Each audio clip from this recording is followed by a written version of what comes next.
Well, 5:30. Let's get started. We'll get through it. And we will play like we. Did you hear us saying you need to sleep? Oh, the day. Yeah. Boy, right out of the.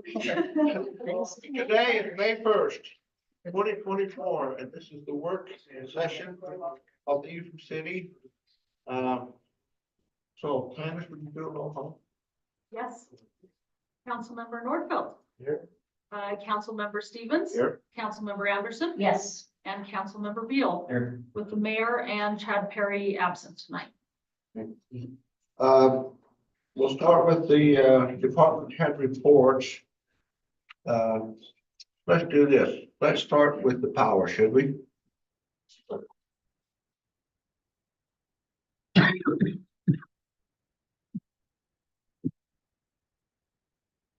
Good evening. I sent you guys all some talking points on this prepay. And just wanted to make you aware that Emily Wagner with UAMPS is going to be online when that resolution does come up. In case you have any questions that myself can answer or whatever, she has a lot of the legal side of it. She's done a lot of work with it. So it's a complicated resolution. I mean, I'll just kind of give you a little background. We obviously own Red Mesa, have entitlement in Red Mesa Solar, have entitlement in Steel One, B Solar. Plus, we also have an entitlement with our natural gas, our Eagle Power Plant, which is about 1,300. Basin, that one? Yeah, the Basin, yes, thank you. The Basin, so that's kind of what this prepay is all about, is buying gas prepaid. But we have to have a power purchase agreement stated in with that prepay. So that's where the Red Mesa and the Steel 1B Solar comes into play. Plus the qualified use certificate is involved there because of the tax credit, or is it a tax credit? It's a tax code and regulations with that anyway. But so when that resolution comes up, Emily's going to do just a short presentation. And if you have questions, don't be afraid to ask her because it's kind of complicated there. So I don't know if you have any questions on that probably talking points I sent out. I do also, be happy to take those if you have any right now, but I don't know. But like I said, it's pretty complicated. So that's coming up. Power department, we've been doing a lot of work. We've installed all the conduit out in the new hotel. That's all completed. All the Deer Ridge subdivision, we're working on that as well. That's all getting installed. A lot of infrastructure is going in the ground. A lot of conduits. I think we've installed almost 4,000 feet of 2-inch conduit the last little while. That's just conduit. That doesn't include the wire yet. We haven't pulled the wires, so that'll be coming in a later time. And obviously, all these contractors get billed for all of that. Our materials, labor, and equipment uses for all that. So that's a pretty substantial amount for them to see that bill once it comes to fruition there. So water's coming off the mountain. Obviously, our hydros, unfortunately, our old hydros got some issues. The old governor, I call it the old governor because it's pretty old. It was 1944 is when it was installed. Is what it does. It regulates the fluctuation of the deflector, the water in stream or out of stream. And it's not been able to stay out of stream because of the governor's not operating correctly. So I've solicited with a company out of Washington. It's called Emerson Group. They're going to be here in the next 2 weeks to help us rebuild that and get that up and going and keep that old hydro running. And I was telling Councilman Stevens, I don't think it's ever been rebuilt or maintained. Well, I know since I've been here for 26 years. And so who knows prior to that? I don't see any record of that ever being rebuilt. So But 80 years, it's time for a new governor. yeah, and I even looked into that. A new governor, is about 60 grand. Oh. I'm getting this rebuilt for about 51, so there is some savings there. And as where that hydro runs year round, I think it'll pay for itself, you know. John always says, well, how does it pay for itself? You know, I'm like, well, power we generate, we don't have to buy off the markets. Well, how much power does that produce a day, that old generator? At max capacity, it's probably about, on average, about 3,000 kilowatt hours a day. So you figure your home uses about 10 kilowatt hours a day, so it could run, you know, 100 homes or so a day when it's running. So, you know, take that into kind of an example there. So it's pretty substantial. And that's year round, you know, that's an average year round too. There's some months we have to shut it down, just because of the water. We run it all through the big hydro, our unit 2 hydro, or excuse me, our unit 1 hydro, which takes all the water, then it kind of depletes it from that. It's only a few months out of the year. It runs most of the year round. Yeah, that's all I really have. I don't know if you guys have any questions for me or anything. Any questions? And this resolution, it's May 3rd was the date the UAPS things aren't going back, but Yes, yeah. we need to have it. It's a vote tonight. It's a. Exactly. It's to get that use certificate and that tax exempt. And it's a good deal. Yes, it's a good deal. It's going to save us a lot of money in the long run. On the 30-year time frame, it's going to give us an 8% discount on gas. Like I said, you know, whatever entitlement we have, that's what we'll pay for that gas. And the qualified use is, we're not able to sell that commodity, but we can sell our hydro if we are long our power. So if we, you know, if we only need 4,000 kW for the city, but we have 5,000, we could sell 1,000 of that that's coming from the hydro. So that's a plus for us as well on that. So. Okay. Thank you. Thanks for. Since you're probably gonna be on the agenda tonight anyway, how about our police? You wanna bring us up to speed on what we're gonna do tonight? Yeah, first off, I want to apologize to my parents. You know, I did. I thought you looked pretty sharp. Who's that guy was again? I just got back from Salt Lake at a training, so, yeah. It's interesting, it was quite funny, I was thinking about my career, and when I would attend training, after I was done with training, I was usually muddy, you know, like, just completely filthy, and now look what I've done to myself. So, right. So, real quick update with our department. I have 3 officers right now. They're in CIT Academy. That's a crisis intervention team. So what that does is so it's a week-long training, and they learn tactics and basically how to deal with people that are having just mental issues, you know, and dealing with different diversities as far as mental diagnosis. So makes us better prepared, gives us another tool in our toolbox we can utilize when dealing with different populations. Lieutenant Cragen, last night, I went to his graduation, just finished up an 80-hour SWAT school. Oh. Wow. So he started last Friday and he ended yesterday. He's not gonna be here tonight, even though he was the officer that wrote this. He will be here. Yeah. After all the week that he's had. Yep. And as far as that goes, as far as the presentation, I'll be here to help him, but I'm gonna let him present what he's prepared because he did the investigation report on it. So to congratulate him, it's a very rigorous course. I did it back in 2016 when I was quite a bit younger, and so kudos to him, he was able to make it through. And then just an update on my training. I had the opportunity to go to a chief of police training, which was completely valuable. You know, I had this training sent to me as a recommendation and signed up for it immediately because, you know, in our small community, we just don't have the resources, you know, and we don't have the bigger agencies to lean on to kind of direct in some unique problems. So this was a 3-day course and it was extremely valuable. Just give you an update on that. It was beneficial. So, as far as the packet in front of you, do you have any questions about what we'll be doing for the ordinance? I think it's pretty straightforward. One is basically the occupancy, but one is the trash in the front yard, since nobody else is in here. Like they're They're different, but they're coming up in the same meeting, right? Right, and I'm not briefed up on the occupancy one, but I can give you a little history on the Kelly one. So when I was working, as an independent, I actually took a case for the Kelly property. And it was probably 2 years ago where we worked with them to clean up the property. I'm pretty sure, I don't know if we confirmed that we provided them with a dumpster.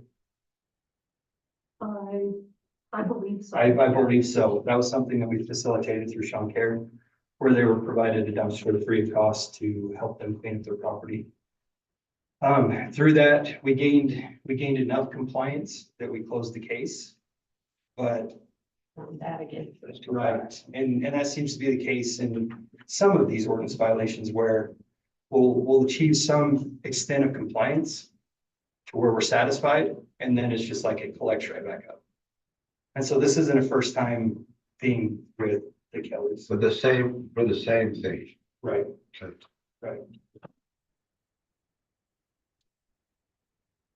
When were they first notified on this one?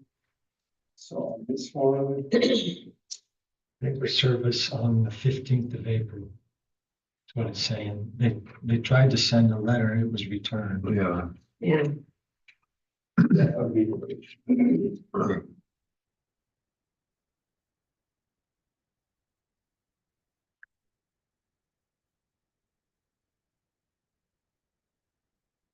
And the other one is just basically living in a trailer, right? Right, and there is some, and I'll have to defer to Lieutenant Craig on that. There is some verbiage as far as the length. 90 days. But the length of the trailer, and if there's anything under the 43 feet or 40 feet, that is absolutely not correct, is that? I don't want to say out loud because I don't know off the top of my head. Right, and that's why I would defer to Craig, because he was briefly explaining it to me last night when he finished up the SWAT school. So, but he will be here, he's going to be here right at 6. Yeah, if they're hooked up to the sewer and the water, that's pretty well cut and dried. I would think, so. free services. Any other questions? No, that's it, thank you. Thanks. Streets, Jeff? You wanna come up and tell us your story tonight? yes.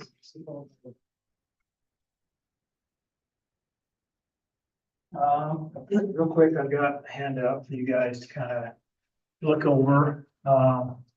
This is part of our lead service line inventory.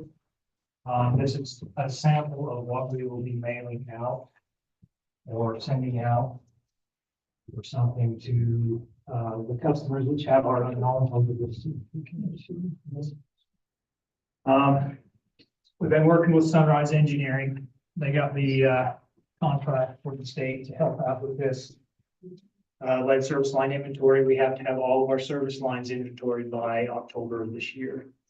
We're looking pretty good. We've got a handful, well, more than a handful left that we need to identify.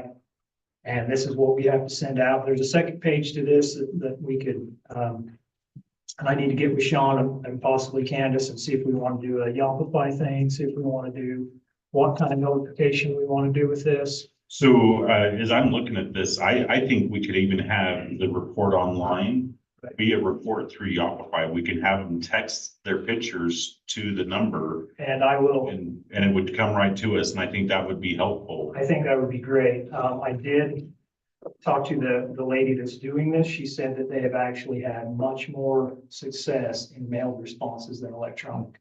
Now, that's not to say everywhere, but that was kind of surprising.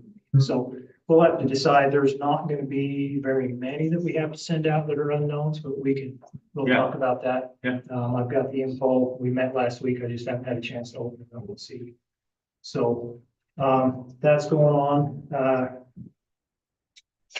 We have, well, number 3, the second phase is hopefully going to be starting mid-June. We went out to bid, we haven't selected, anybody yet. And How many bids did you get back? oh, geez, A lot? how many we got back yet?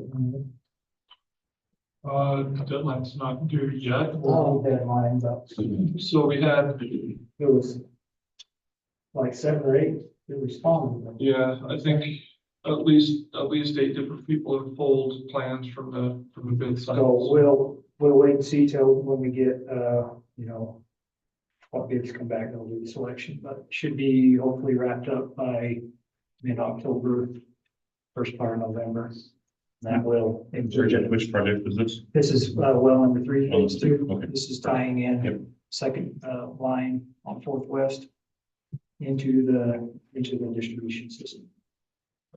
And a loop around the dog now, so. Would you bring up the culverting for Mr. Olson? Yes, that is on my list. So we have about 760 feet of culvert coming, which should hopefully be here next week for run across the top of the property that Donaldson is leasing. Down, it'd be property south or northwest of the well number 3. It's getting all the artesian water. We will put that in a culvert and get it in the flood channel on the north side of what they call Nug Lane. So it will be, we'll dig the culvert first in the dry, then we'll break the dam and let it run through. We'll have to do some digging. So So you're just gonna do the north-south line? It'll be, yeah, so right here, there's a ditch, but then it kind of fades. You can kind of see the swamp grass in here. The ditch kind of fades. So what we're gonna do, this is the flood channel that runs down here, but also runs out this way. We're gonna put a culvert across the road right here and run between the fence line and the road and get this water in the culvert. And then we'll dig a ditch, temporary ditch on the outside, get all this field water on the outside of the road, let this dry up, and then hopefully in fall, we can get in here and dig a more substantial ditch and get that. So it's not making such a mess for people.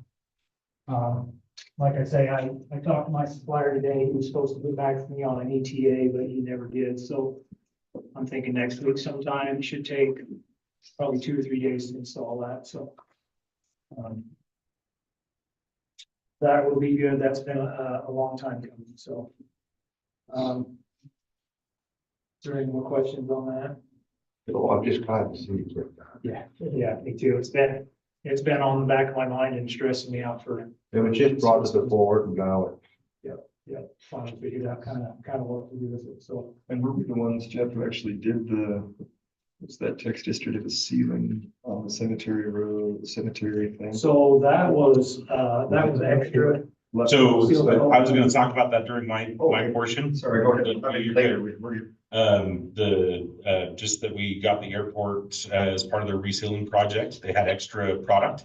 And so they did some free labor and work for us to seal some other areas in the city. How And much of the park cemetery did they get like around? about 85% of the internal roads. We actually After the Cemetery. wow. we had that in the budget this year for seal coating anyway. So they saved us, gonna save us quite a bit of money that we can either put somewhere else in a needed spot or just cut it back. So that was very welcome. So And they actually did the labor, it sounds like. they did Yeah. everything, Yep. I'll tell you more about that. But Okay, yeah, I was excited to see the text.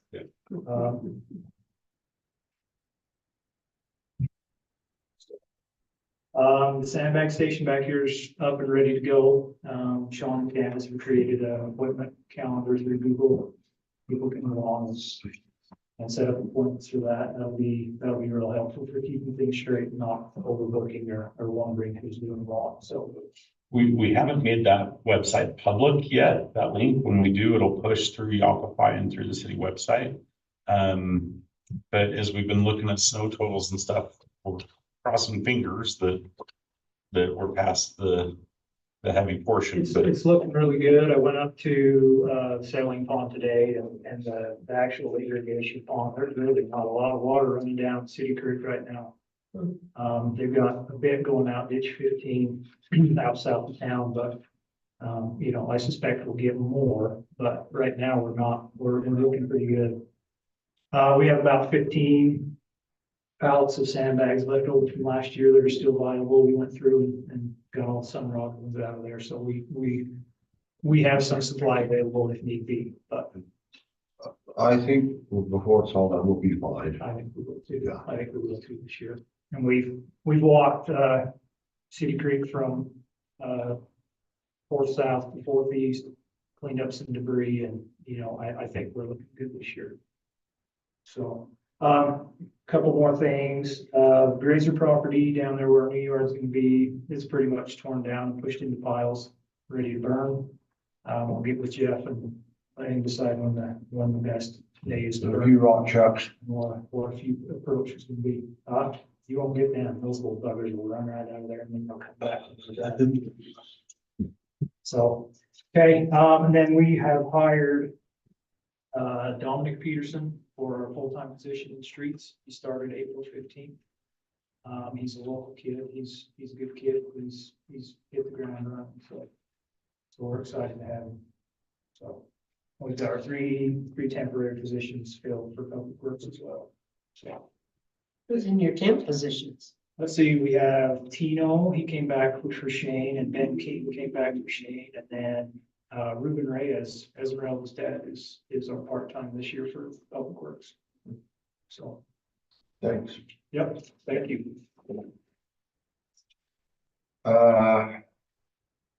Brian, do you have something you'd like to present to us?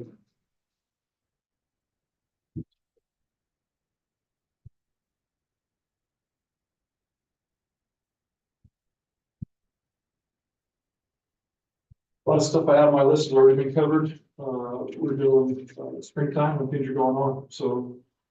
Hotel is getting ready to start going vertical. They're getting really close to laying all their infrastructure for the pipelines and stuff. Subdivision up on 60 East Dew Ridge is making progress in curb and gutter. We've had meetings with Ephraim Crossing subdivision south of town, the daycare, that we're trying to work through the road on that. There's lots of stuff going on. So the last couple of things that wasn't mentioned already, we talked about the well, Ephraim Crossing Road, we're still working on that. The latest, I think I've mentioned this before, we're looking at an underrun, underrun for funding, overrun for costs for that project. So we're trying to figure out how to make that project whole. Probably we're gonna push the road back further east and cut it off from the west, and start moving east in order to do that project. I did have a meeting with the EPA on our sewer grant that we are going on. We got a grant for an earmark for $750,000. So we're gonna start those conversations now. We're gonna get some more information. We're applying for a grant for a match waiver. See if we can get a waiver on our match. That'll be the first step, and then we'll go from there. That's probably still at least a year out, so we have a little bit of time on that. Keeping busy with the public works building. We're out for a consultant right now. John mentioned after the public works to help us with that, and we'll call it there. So nice and short. Okay, thanks. Recreation.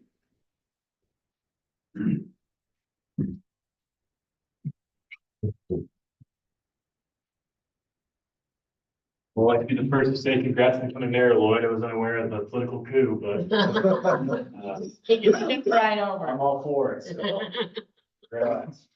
So, Greg, we hired a new sports coordinator, Parker Wilkinson is our new sports coordinator. He worked for us part-time, and now he was one of 3 qualified candidates, so we had a good pool to choose from in Parker. He's a new coordinator. He's in the ground run as well. He's excited about recreation, so we're excited for him. Right now, it's kind of been all hands on deck with getting prepped for baseball. It seems once we get the fields dragged, we get rain and it's hard to right back up. So we got all of our anchors in for base distances for every league and just making sure the fields are looking good. But so far, we're looking good for baseball to start a week from Monday. Pickleball league started. That's been going great. As usual, all our leagues are pretty popular, except for the beginner league that's usually kind of open. But yeah, a lot of people hopped on that really quickly. So pickleball's going good, and track and field's going on. And I actually haven't been to a meeting. I feel really bad. I've been tied up either with a rec board meeting or a city council meeting, so, but I heard it's going good, so. Good. Let's see, as far as grant stuff with that little road, fixing up that road, so far we got a trail cat in there to kind of take out some of the bigger rocks, which has been great. Now we're just looking to get a road base in there to make it just a normal road and put some signs up that show that there's a disc golf course in there, and I want to get some cement pads for the courts in there as well, so that's going great.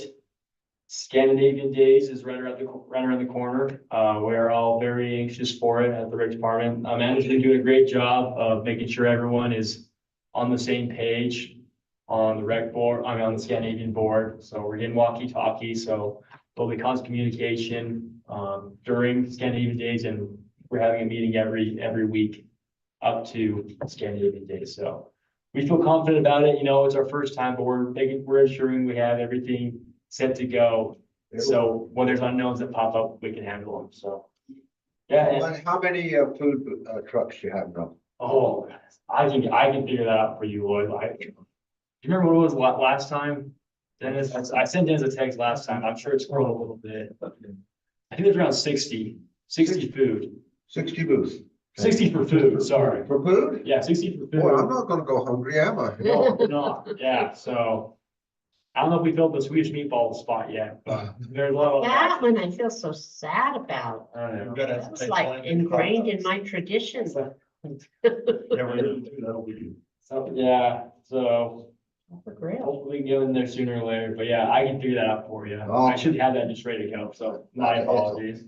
And one strategic thing we're doing is we're cutting ties with our app. I don't know if you even knew we had a recreation app, but a lot of people don't. It was really expensive, not a lot of people used it, so I'm kind of looking into getting my own personal Yopify for recreation. It's called Pitch. You pay them a monthly fee of $80, and you can send out mass text to all your registrants to sign up for sports. So I can message everyone from that sign up for spring soccer and just, hey, this game's canceled, reschedule it for this week. So everyone's kind of on the same page, and I can put in links for forms and surveys, so I can get more information quicker that way. So that's just something going on with the little strategic stuff for recreation. But yeah. So a month from now, you'll be done. There's only 20 minutes? That's what it says. Was that all? Your Do you have two phone numbers? food vendor lineup. 20? I thought there were 60. There's 20. Okay, I was way off. Still won't start. I thought there were 60. Okay, 20. Sorry. well, I'll still go with you. Okay. Something- Did I get mixed up? Crap. Oh, that's probably what it was. Yeah. Yeah. 60, around 20-ish food. Okay. 95 crafters, 33 food. As of Well, that's last a different As of number last- everywhere you look. meeting. A million food. Yeah, don't quote me on anything I say up here. Just Just, when we show up, we'll see what there is. yeah, just, Unless we've had some drop out. yeah, so I'm saying. Yeah, any questions for me as far as recreation is concerned? All right, well, Thank you. long live the new mayor. He said, doesn't sound very good. That so That might that's be a why I got, good wish. Jeff Hermanson.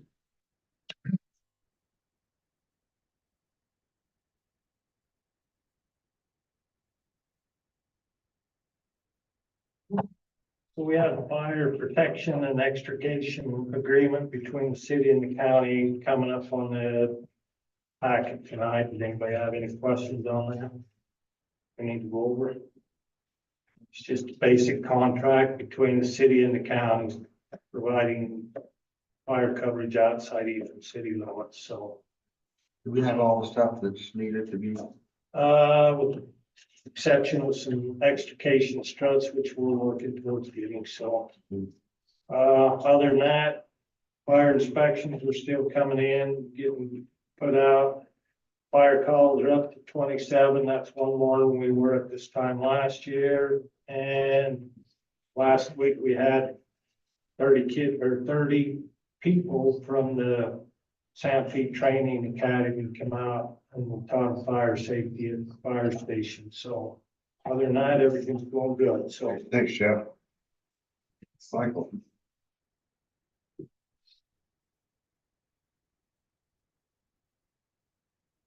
The library, we're just gearing up for summer reading and getting everything ready for that, so. Other than that, do you guys have any questions? Okay. Hey, thank you. Well, it's 6 o'clock. It looks like the work session's pretty well. Boy, have I missed anybody? Oh, John, we don't want to talk to you. Come on up here, John. Yes, we You do. got 30 seconds. Okay, Are we doing this? we're gonna go through those two packages, we're gonna do line by line here real quick in this 4 hours. Warrant register, any questions? No. Okay, pickup election for public safety. That's on the, for the resolution line we talked about last time. One update on that we were made aware of at a training that we went to. Once we go to that 4.73%, we can never go back down. I'm not saying that we change it or not, I just want to make you aware that if the rate drops, what we pay will drop. If the rate doesn't drop, we can't drop that rate anymore. So just want to make you aware of that. And that's forever. We can never change that. Is the budget looking okay? Yeah, it's all right. I mean, as we all know, costs are going up like crazy across the board everywhere, and it's getting tighter and tighter every day, so. So also on the agenda is your approval or disapproval to move forward with truth and taxation. So this is just an approval or not. If we get approval, we'll let the county and the state know that we intend to move forward with truth and taxation. That doesn't tie us to actually going through if we decide at a later point that we don't want to, but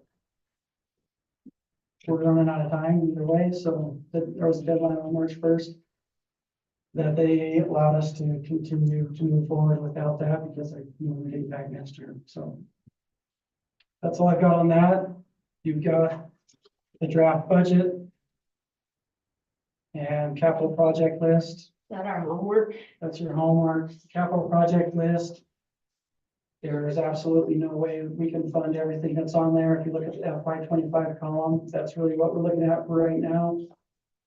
I've given you years 2 through 5 just to have you aware of. We're looking at more than just 1 year, but for this discussion, the next couple weeks, we're only looking at FY25. If we need to move those back a year, take them off the list. You need more discussion from department heads, let us know what you need. But just want to get that to you so you have it. John, That's it. can I add one addendum to that? Yep. Capital improvement? There's a number of those items on the list that we are obligated to do, such as the grant projects that we've received. So as you're looking at those, there's some things we have to do regardless of whether we want to or not. So. Anything else? So Thanks. now it's time to start our regularly scheduled council meeting. Today is May 1st, 2024. Candace, would you do a roll call? Well, we don't need to do a second one now. We don't need to, okay, that's twice now, tonight, 2 in 1 night. Okay. One more strike and you're out. Yeah, one is not done. So, for our opening ceremony, but hey, that wouldn't be so bad, he'd be out. Our prayer will be offered by Michael Thompson, and the pledge will be given by Candace.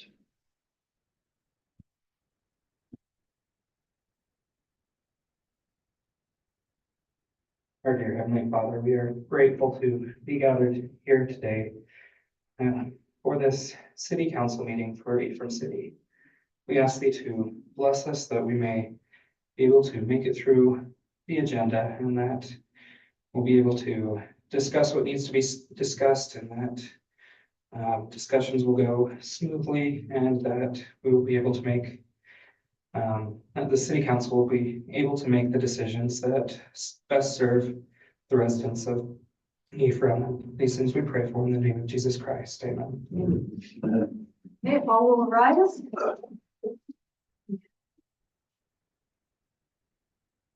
I pledge to the flag of the United States of America and to the republic for which it stands, one nation under God, indivisible, with liberty and justice for all. Are there any public comments? I have not received any. So we will move to presentations. And all right, we'll move to presentation. Amy is going to give us a presentation on the Granary Arts.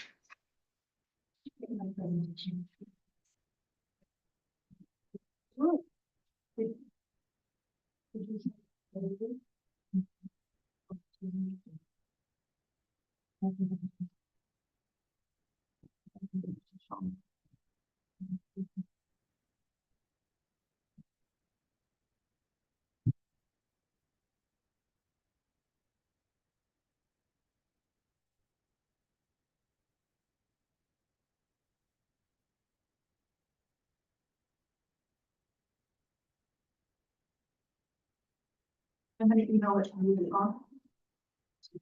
Those are her slides. Also have them on a G drive. No, the email will probably be easier.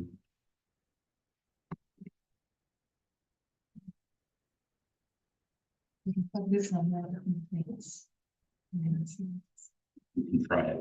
No, I make no promises.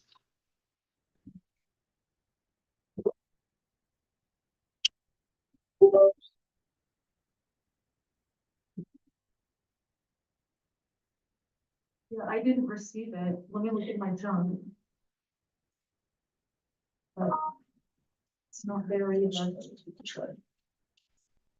no viruses or anything because IT gets mad at me when I plug unknown.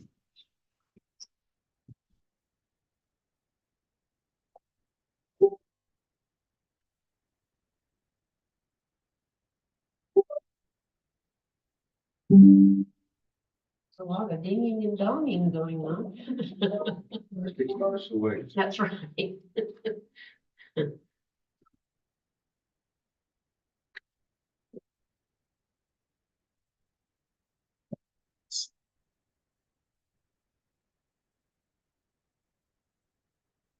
The board. 32. Should call Granite Arts. If you see your point.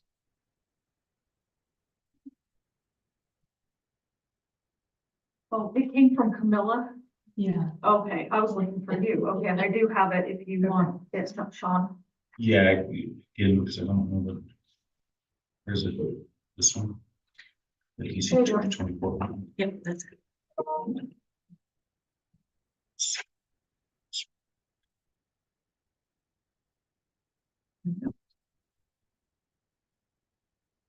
And I've got to switch it on.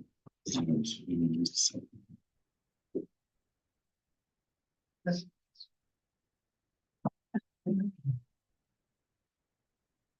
Ready?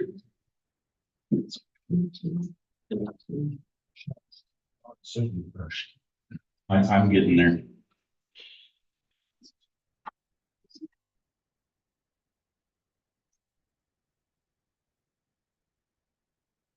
I think you're good to go now. Okay, everyone's good? My name is Amy Jorgensen. I'm the director of Granary Arts. It looks like we're missing a couple of members here this evening. Okay. So this is our annual report that we give to City Council every year. And I like to. I'm just going to throw the timer up here just for. So we did put a time on. This is a first. I will get it. You can move your. I like to go over the mission. You know, we are a local arts agency, which is a partnership with Ephraim City, Utah Arts and Museums, and Granary Arts. And this is a partnership that is also governed by the National Endowment for the Arts. So that's an agreement that we sign every few years with the city. We have several program areas that I'll highlight. You're good. There we go. Exhibitions. So I'll just show you some highlights. This last calendar year in 2023, we had 19 exhibitions, which includes our on-site, our virtual, and our satellite sites, and we worked with 94 artists. The current shows we have up right now, I'd love for you to come see these. They're up until Friday, and then we'll be switching over. This is Shell Barber. She's an artist from Nevada. And then we have Dallas Bueller. He's an artist who teaches at BYU and is a long-time sort of Utah-based artist. Really beautiful shows. I encourage you to come out. In our CCA Christensen cabin, we have, we've converted that to our education and workshop space.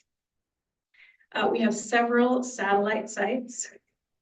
One at the Huntsman Library. This has been a partnership that's been established since 2016. We have rotating exhibitions there. Ephraim City Hall, of course, we have children's exhibitions. We partner with Ephraim Public Library, and we'll do a new children's exhibition, and then we rotate it around to different Ephraim sites. Golden Skyline Assisted Living Center. And of course, Arbor Valley Speaks. This is a long-term project we have that's site-specific out in the environment. We have 32 contributors. We also have a new partnership with art invested people in Salt Lake City. So this helps us to get our word out, our programming out to other places in the state. And then we do traveling exhibitions with the Utah Arts and Museums. This is a show that we programmed and curated a while ago, and it's been traveling around the state for several years now. So that's a wonderful program. The idea is that it should never come home. It should just keep traveling to different audiences around the state. We also have artist interviews online. So we've got 37 digitally archived on our website, which really allow programming to be what we call evergreen, right? And rather than being programming that's just up for a little while and then comes down. So we've really worked hard to program online. In 2023, we taught 3,457 children in Ephraim. We hosted 133 workshops and dispersed 139 art kits. That is significant. Workshop Wednesday, we have a weekly workshop for kids. We also go into Ephraim Elementary School twice a week. And this has been an incredibly successful part of our programming in Ephraim. We also do virtual workshops online where we have tutorials for kids so they can watch a video and make art, and they can come and pick up a kit on site. That tends to hit our homeschool children. Creative Aging, this is a watercolor workshop for 55 plus. It's free. This has been a beloved program that we've done the last couple of years in partnership with Utah Arts and Museums. We also work with student interns from Snow College and volunteers. This last year, we've had 3 interns with 240 hours. Community projects. These are projects that specifically engage the community in different ways. So of course, we participate in Scandinavian Festival every year, hosting a dollar horse workshop for the community.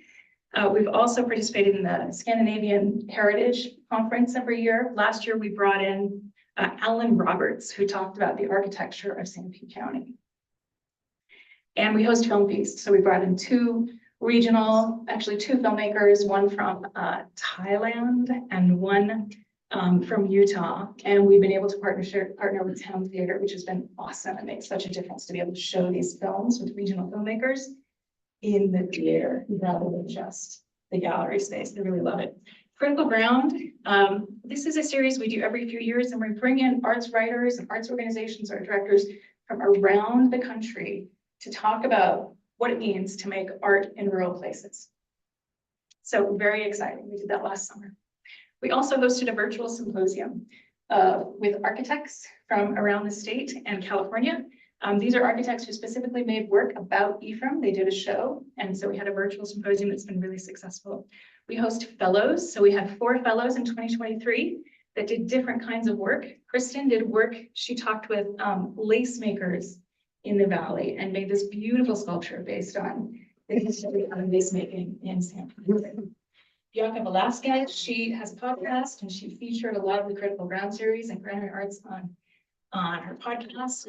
Alexandra Ortega wrote an essay about art in smaller communities, which was published. Alpitha, she did workshops after she mined ochre from the hills around the valley, and then she hosted workshops, a couple of workshops with students and community members making pigments from our local ochre. Really exciting. We also work on publications, so we have exhibition catalogs. These, of course, help to extend the programming. We have a portfolio that has traveled around the country and been collected by different museums in the country. This is our press and media from 2023. We're covered very well locally and regionally. And then we also have national and international coverage as well. So the word about what's happening in Ephraim is getting out into the world. I really think it's important that what's happening in Ephraim is relevant to the rest of the world and vice versa. I've never considered ourselves as rural, as sort of othered or less than, right? I think if you're doing interesting things, people come to find you. And they have. Press highlights, these are a couple of major national publications that have featured work from Granary Arts. In the 2023 calendar year, we served 290,248 people. So this includes all of our in-person visits from satellite sites, the exhibition, the traveling around the state, and then here in the Valley, we reached over 33,000 virtually. So those are people who watch our interviews or take our art lessons online.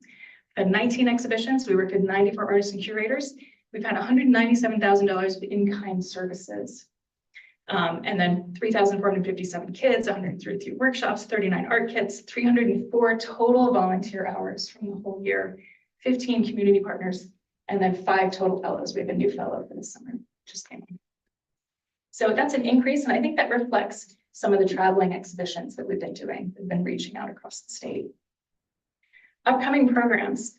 We have some big projects coming up. We are partnering with the Smithsonian Museum again. We did that about 10 years ago, and we're doing it again this fall. This is a project that's been in the works for 18 months now. This is in partnership with Utah Humanities. And it's a show called Crossroads: Change in Rural America. So this is a big deal. I'll say. So they will be here, this exhibition will be here in the fall, and we're doing extensive programming and partnerships to build, different public program options, exhibitions, and engagement around this show. Smithsonian has this program that they travel around the country and they select specific organizations to host it. And we lobbied for that hosting opportunity and were accepted. We'll be doing a community exhibition. We'll be partnering with Utah Public Radio to record stories, and they'll be broadcasting those. We'll be partnering with the Utah Museum of Fine Arts to do workshops. We'll be having a fellow and several scholars that will be doing lectures and catalogs and essays.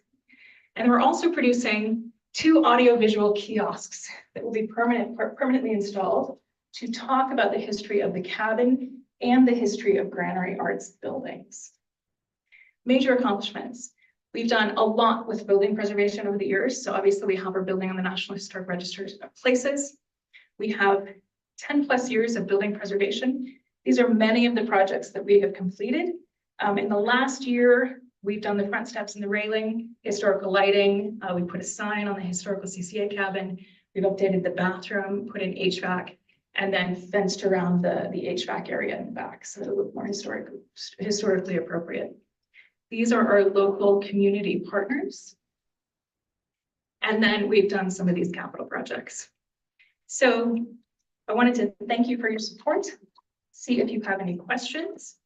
And I think that is the fastest presentation I have ever given. How do you get all the energy to do all that? I have a wonderful staff. We have wonderful volunteers, and we write a lot of grants to gather the support that we need. You got some good grants you're working on now. We are always working on grants. Grants are a continual part of our process. And we have, grants are complicated, they're tedious, they're difficult, and you don't always get everything you want. but it's an ongoing process. Sometimes you get nothing. Sometimes you don't get them, yeah. Okay, any questions, council? Thank you. Do you do any marketing with your little logo there? Shirts, hats, We've got all kinds of swag. We have stickers, we have bags. I heart? Yeah, we've had our t-shirts. I think we don't have any right now, but we can work on some. You're a great asset to the community and Thank you. you. Any other We questions? love what you do. Thank you. Okay, thank you. Sarah. It's just me, sorry.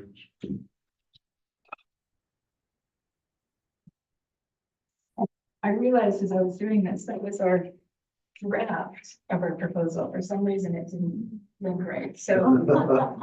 That wasn't. Still look right. All right, I have to make this quick and on to talk. Thank you for having me. I'm Sarah Thomas, Director of Pioneer Park and Museum over there. Really quick, we came in September and we got an $1,800 donation to the park to purchase signs and stuff, and that has all been done. We've got new signs, we've got new metal signs. We've been able to process a lot of artifacts, one of them being Delilah Olson's uniform for World War II and her husband's and all that information, and a loom that we got from the Greaves family that was very important to our history. And the city has every single receipt, so if you want to know where every penny went, it's up there in the file. And yes, please come visit and I'll show you everything that we've done. I didn't want to spend a lot of time because there's, more. Can you bring that up? Sean, are you working Yes, on but it? our web blocker is Okay. blocking the page. So are you serious? So lots of good things have been happening at the park. We work with the Young Service Missionaries. We have about 350 volunteer hours a month. What kind of things are they doing? We keep up the park. The only thing we don't do is mow and water. We pull weeds, we rake leaves, we do all the fix-ups on the buildings. We just put a planter in the willow tree, and we've created some signs that are saying don't climb, so that the city's not held responsible if somebody gets hurt, but we don't want to have to tear down the tree because it's very important to Ephraim's history. So, and our sisters have been working on our social media.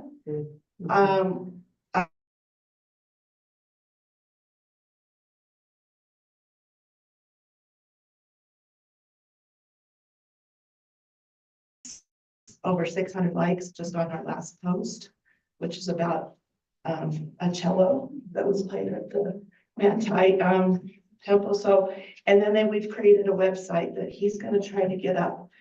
It's called ephraimheritage.com. And it has all the history on there. And it's going to be constantly added to.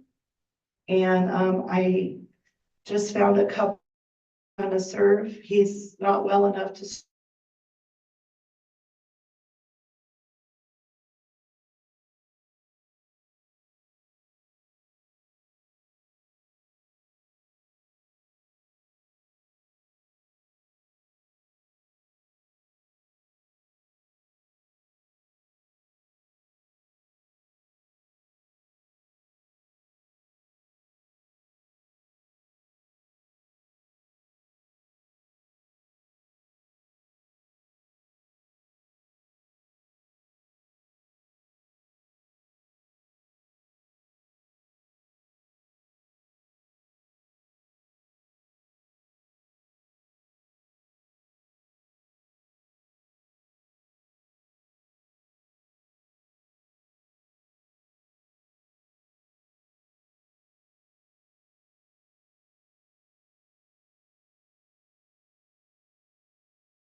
a bunch of resources of Ephraim's history. So, we're getting overwhelmed with that, and so we're trying to process that now. And hopefully it just won't open up. Yeah, it's our web locker that the state provides for us. It's because your domain is too new and it hasn't recognized it. So it thinks it's a threat. EphraimHeritage.com. I apologize, Sarah. That's okay, you know, how life goes.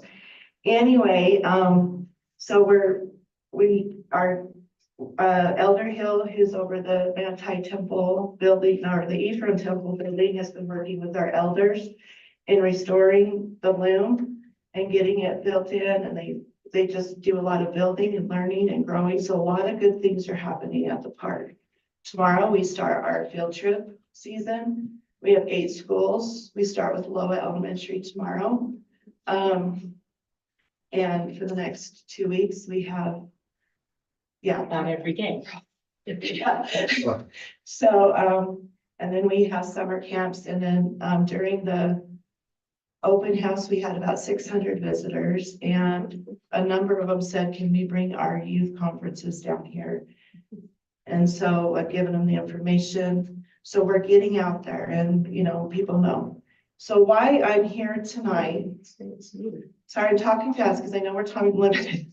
Why I'm here tonight is I want to tell you, and then make a request. I want to tell you what our relationship has been with the city.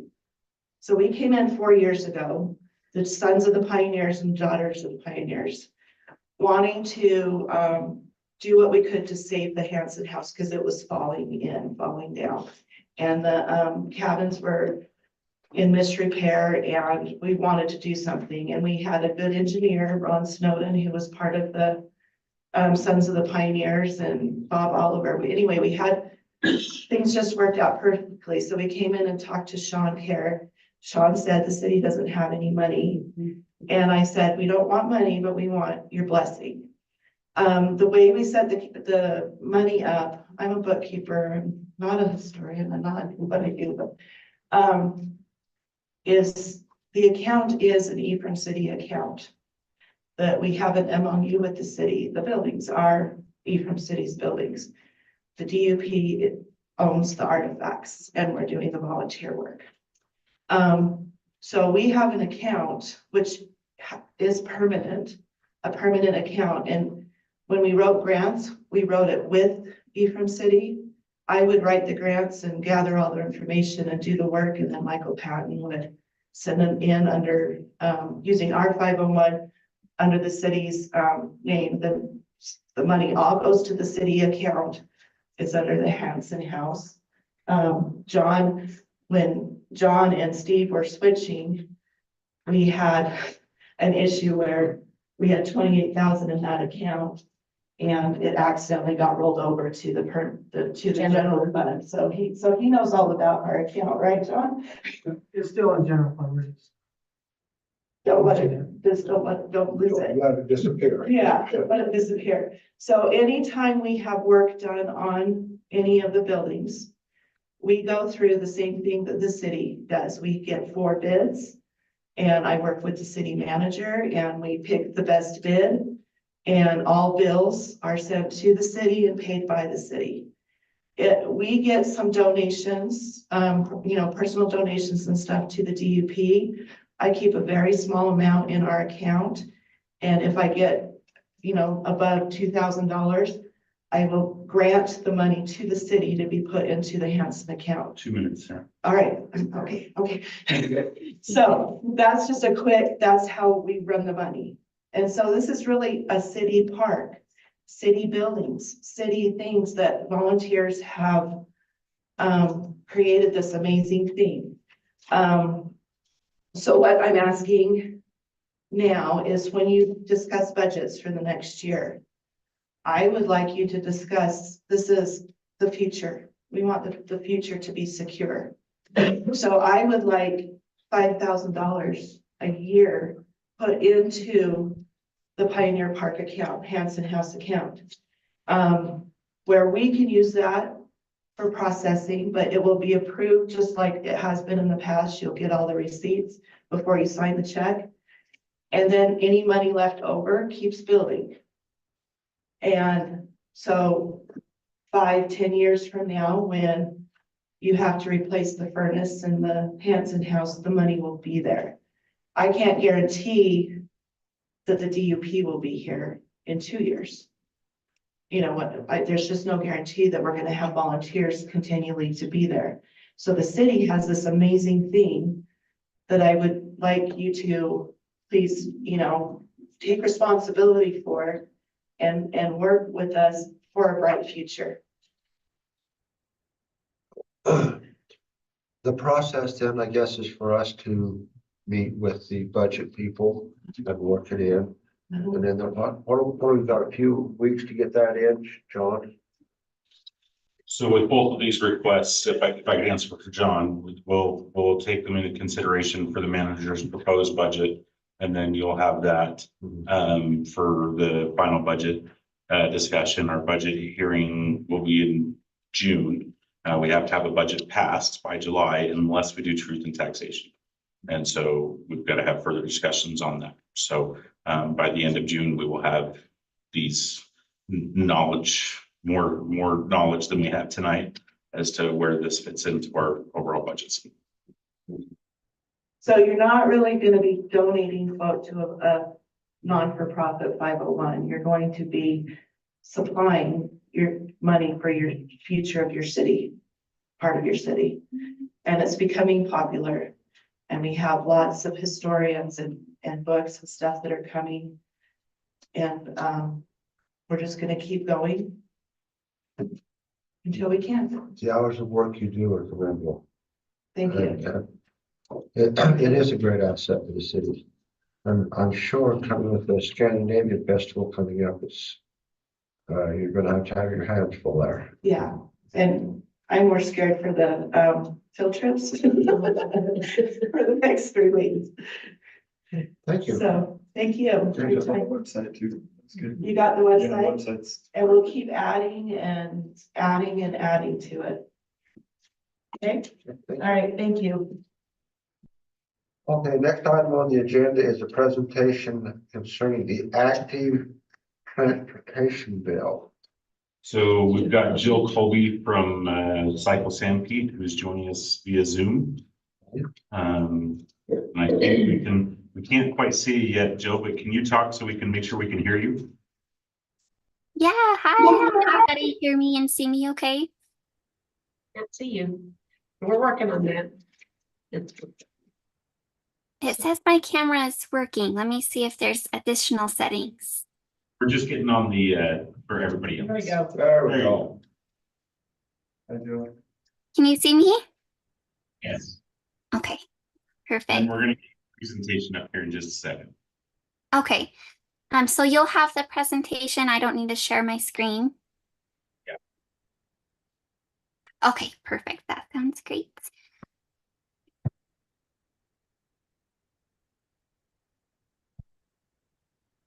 You're gonna tell her when she's on the clock, Sean? As soon as I get her presentation up, because we're gonna treat everybody the same, but I've got to get to the. I was just trying to juggle 16 different pieces of software. Let's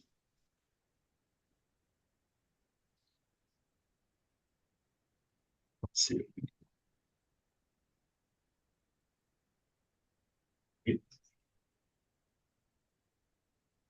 People on Zoom are seeing it, but people in the room are not.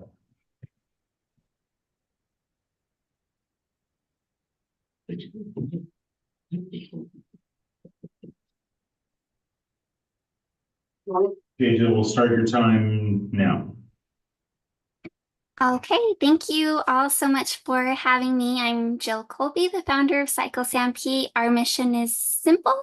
We encourage more people to get out and ride their bikes and have a good time. And we also advocate for safe infrastructure to support more people on their bikes. Next. And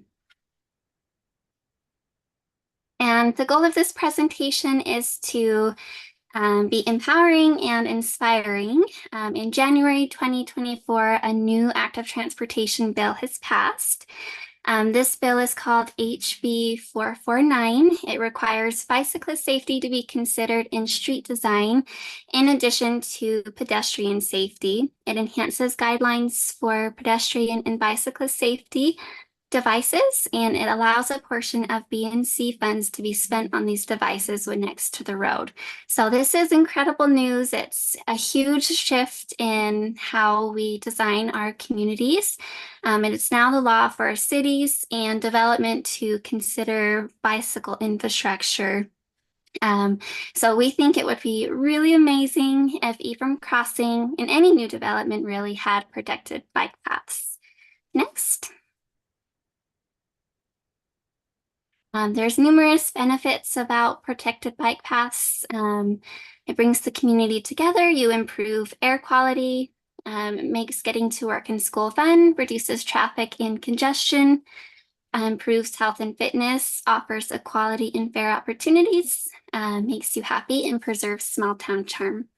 Next.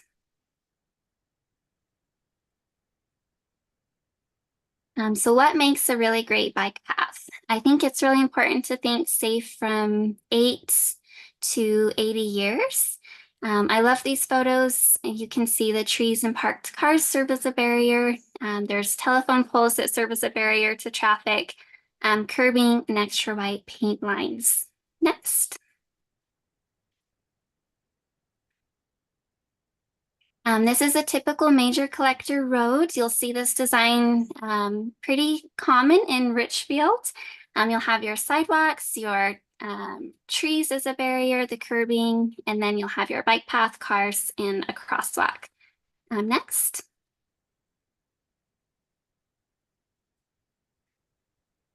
This photo is from Mike West. He's the Lehigh Planning Division Manager, and they are working on elevating their bicycle infrastructure. And the previous photo has been historically how they design their roads, but they are unfortunately extremely unsafe.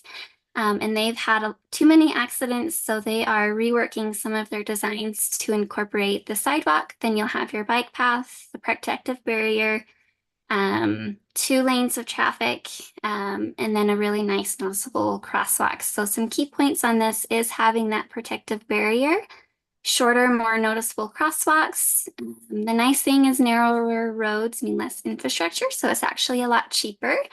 This kind of design prevents speeding and is comfortable for all users. Next. We also think it would be amazing to plan for pedestrian and bike safety at the light at intersection coming to the south end of town. So avoid cars yielding to oncoming cars and trying to watch for pedestrians at the same time. Have longer walk times and shorter distances. Include vibrant and wide crosswalks. Consider reduced speeds and ensure cars don't stop in the crosswalk with additional markings. Next. Achieving bike-friendly cities. Some other considerations are prioritize proximities for easy walking or biking to daily destinations. So here, think mini cities within the big city. If it takes half an hour to walk or bike to the post office or the store or school, even nobody's going to do it. Create pleasant places for people to connect, mix in parks or green spaces with development, protect agriculture, farmland, and open space on the outskirts of town, which I think Ephraim already is doing an excellent job with. Next.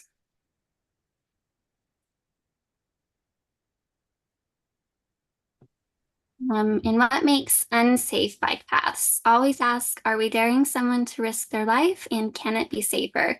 So if you wouldn't feel safe letting your child go in the bike lane, then it probably isn't safe enough. And next.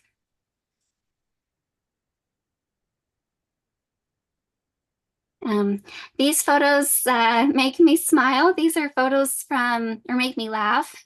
They're from Logan, Utah. They attempted bike paths via painted lines. Nobody uses them for biking. Cars like to use them for parking now. So painted lines do not usually offer the needed protection from cars in heavy traffic or high speeds. Humans make mistakes. Next. So a few additional resources. I recommend reading Strong Towns, Happy City, or Walkable City. These are not perfect copy and paste models for Sanpete. However, they inspire innovative thinking and people-centered communities. Next. Okay, and that is all. I just want to say thank you so much for your time, and I hope that Ephraim City will consider protected multi-use bike path networks in new development such as Ephraim Crossing. And you're welcome to ask any questions. I consider myself an advocate, not necessarily an expert, but happy to answer any questions. Is there any questions?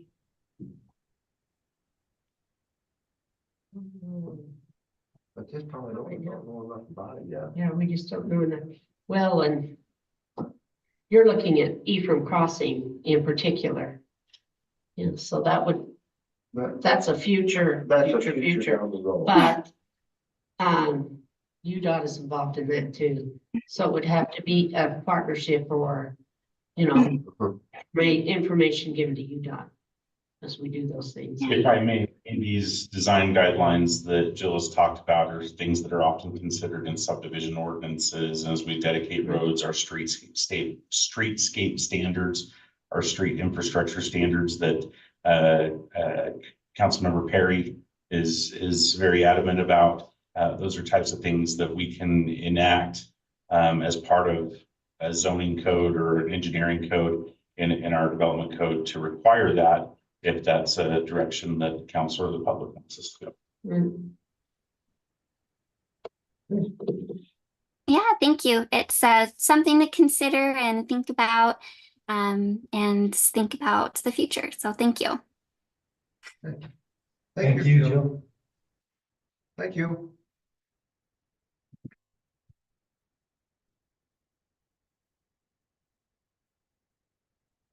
Hey, looks like we're down to our consent items. Let's go to item 1, Ephraim Meadows multifamily conditional use permit. Megan? All right, so this was something that came before council a couple of years ago. It is a 14-unit condo development. In the original condition, it was the original condition of approval in the motion was that the owner had to maintain ownership of half of the units, that he could not sell half of the units, only 7 of them could be sold. There will be an HOA in place, but the new applicant, he is buying the property from the previous applicant, but the plans will stay the same. He's going to build the same structure. He would like to have that amended to where he can sell all of the units so that all units will be included in the HOA.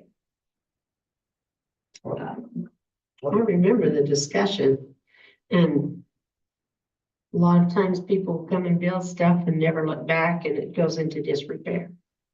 Right. I think that's why. And we had a lot of the surrounding businesses come in protest of that. There were a lot of concerns. This was re-noticed, sent to the same business owners, and no one was in attendance at the planning commission meeting. I don't think there's anyone here tonight. I don't believe, no. So none of those owners have called that previously had issues with this. I think with some of the other developments that are going in, it's not quite as much of an issue as maybe it was before. We have the townhomes just a block, just around the corner. There are other conditions that remain in place that, you know, we want to make sure that future tenants know what they're moving in next door to, like you have the impound yard from Layton Auto Body and things like that. But the developer would just like to be able to sell all of the units as is pretty customary with an HOA. If this passes, does that come back, then go back to planning and zoning for another review? No. No, it's our, planning commission recommended approval.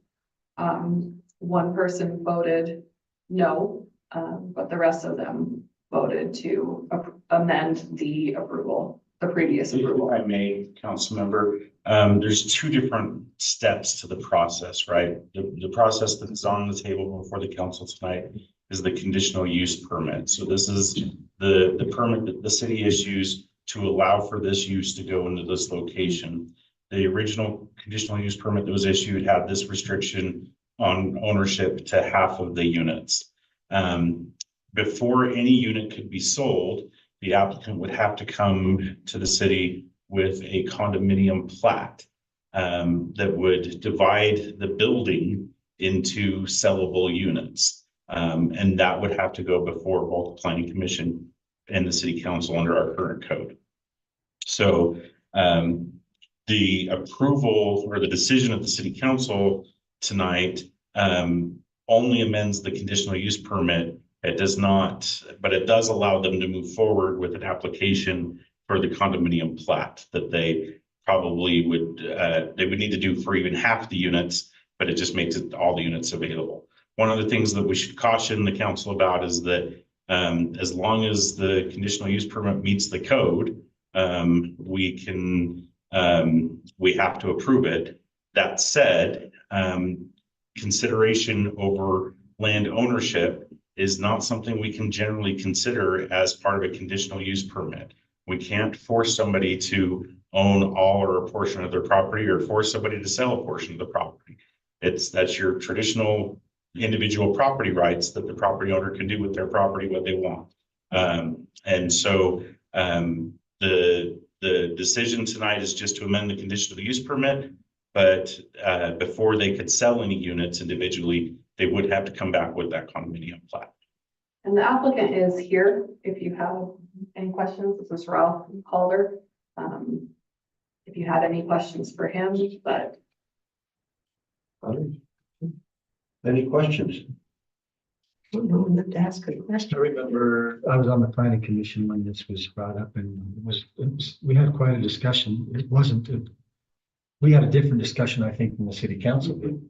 Our discussion was because the code does allow some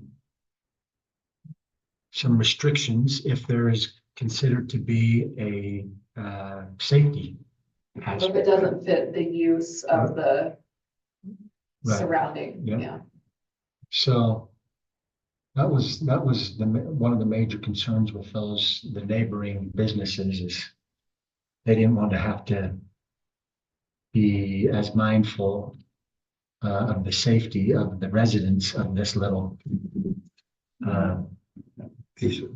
I do have a question via text message from Mayor Scott, who is watching us live. And his question is, what if we didn't change any of the original conditional use permit? And my response is the same thing applies. They would still need to do the condo plat before they could sell it. The restriction in the conditional use permit is that you can only sell half of the units and that one owner has to maintain the other half of the units under a single ownership. Is that But restriction according to our code? I could argue that no code should allow that, council member, because we shouldn't restrict ownership and the city doesn't have a place. It's not part of health, safety, welfare to restrict ownership like that. That doesn't have anything to do with what's in our code now. No, it doesn't. So my argument, my recommendation, city manager, is that we shouldn't have a restriction on conditional use permits on ownership. There are other things. Percentage of ownership. Or a percentage of ownership. That's bad policy.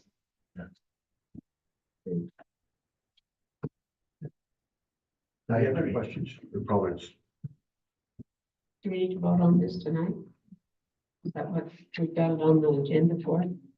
It is on your agenda for a vote. Yeah. You want some additional time? Councilmember Anderson. I don't think so.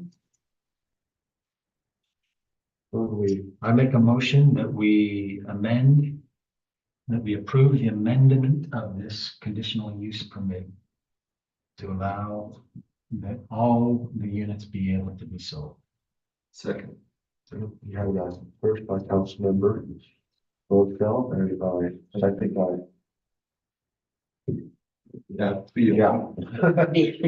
All in favor? Yes. Motion passes.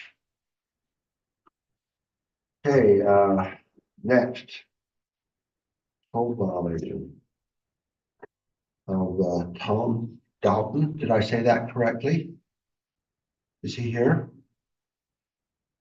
At 95 West, 300 South.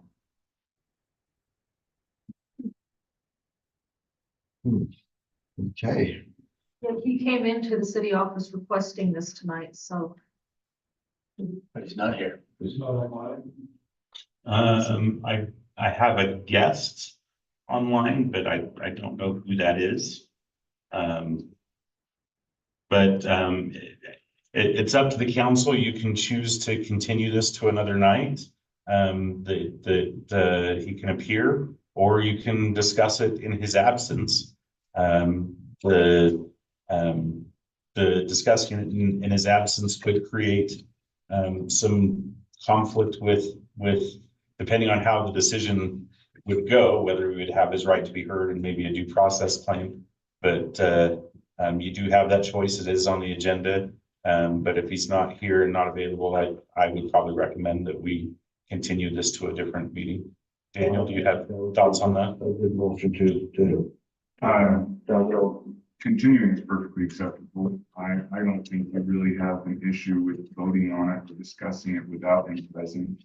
Because he kind of loses his due process rights when he doesn't appear. I mean, he was aware that he knows that it's scheduled for tonight, so he has noticed that it's going to be discussed. So his failure to appear is kind of on him. We're holding him in contempt of council. Just kidding. I would onwards, Councilman. I'm just teasing, strike that. I wouldn't mind discussing it now, even if we don't Yeah. fully. I'd like to hear what Officer Bregan has to say on it too. He's gonna cover.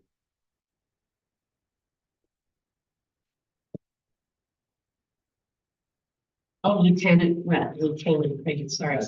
I've been called much worse. Look how much leaner he is today after all this past weeks. Yeah. Yes, yeah. So, Congratulations. thank you, sir. Thank you. So we received a complaint, a couple of anonymous complaints about the condition of the property. They came in early in April, and the complaint was that there's a camp trailer that's being used as a permanent residence in the driveway of the Dalton property located at 95 West 300 South. The complainant stated that they'd been there since July or August. I drove by and you can clearly see that it appears that somebody's living in there. There's pop-outs on the trailer. There is fencing that's been put up in front of the property to kind of obscure it. But also the complaint is that there's dogs that are aggressive there that bark at the fence, but that really doesn't have a lot to do with this issue. I completed a notice in order to correct the city code violation, attempted to serve it on Mr. Doughton. There was no answer at the door. I left it in the doorway, and then later that day, his daughter, Natasha Gold, called and spoke with me on the phone. She's the one that's living in the trailer. Natasha stated that she has been living there since around the time that school started, so that'd be August, September-ish. And that she's in the process of selling the home in Nephi and doesn't have anywhere else to relocate at this time. But she did confirm that she has been living in that trailer. She did make a statement that in that time frame, the trailer had been moved for a period of time for some repairs, but our anonymous complainant says that it's been there permanently since that time frame of July or August. So in the section of code that I've looked at and referenced, it's in the section 10, The land use regulations in subsection 0.12, subsection S, it goes over temporary residence. And it specifically states trailers shall not be granted permanent residential occupancy within city limits. It shall not be permitted to obtain permanent connections for water or sewer. For uses not related to construction of a building, temporary residential occupancy of a trailer may be granted for no more than 90 days unless an extension is specifically granted by the city council for cause. And to fit the permanent occupancy in a trailer, the trailer needs to be 40 feet long and 8 feet wide. The trailer in question, it meets that length requirement. It's a 43-foot length trailer. But there's been no applications for permanent connections, so it would just be piggybacking on the current utilities at the The residence. sewer and the water. Yes. Possibly gas. Yes, and I haven't had a chance to speak with Mr. Dotton myself yet. I don't imagine that it's connected to his sewer unless he has a sewer dump on his property, so I'm not sure what is taking place for the sewer facilities, but power connection would be as simple as an extension cord running to the home. And how about water? Water, They can run they can run a hose, and I don't know if it's insulated well enough. The fencing that was there Looks like a is tarp. such that I couldn't see through it to see any connections that are hooked up at the time. Like I said, I haven't been able to speak with Mr. Dotton personally yet. I think the intent of this code language that Lieutenant Cragen has presented is to differentiate between what we would consider a trailer home, manufactured home, mobile home type product versus an RV. And the travel trailers are not built to HUD standards for permanent occupancy. That's a very specific standard in the building code. Every manufactured home has to have a plate that is certified by the Housing and Urban Development Department, that it meets certain construction standards. RVs do not have that. This is a health safety issue. Not to mention the electrical, if you're running an electric cord from the house to an RV, that's a fire hazard, you know. The gray water is a health hazard if it's not being disposed of properly. So there are several red flags for the council on this one that Lieutenant Cragen has pointed out to us. But I think the code language here for the length and the width, I think that's the line they're trying to draw. I think our code could be a little bit more plain on that, but the line they're trying to draw is between an RV and a manufactured home. And again, on this one, sorry, but was there a catalyst? I mean, this has been months and months. Was there a disturbance? Was there something that? So there hasn't been any disturbances as far as law enforcement has been called there for any particular reason. The only complaint that has been received was an anonymous member that lives in that community complained about it. Is it a fire hazard? I would defer to Chief Hermanson on that. Because there's a school right Yeah, by that. it's That right here at concerns Dean me. Academy. Yeah. My other question is, you know, what we're asking this individual to do is the reasonable alternative is to move in with the relative inside of the residence, the structure itself, obviously, or find some other alternative. The trailer itself could remain as long as they're not inhabiting it. They can remain in the driveway or something like that, right? I mean, our concern, our grief with this is they're hooked into the same utilities, they're not paying taxes, it's more than 30 days, it's. So the only solutions that I could see in the code that would be acceptable would be to either relocate the trailer, move inside the house, or an extension from the council for use to live inside the trailer until a later date. But She indicates that she has a home in Nephi. Is she able to go and live in that home? she didn't say, she said she's in the process of trying to sell the But she home. live in it?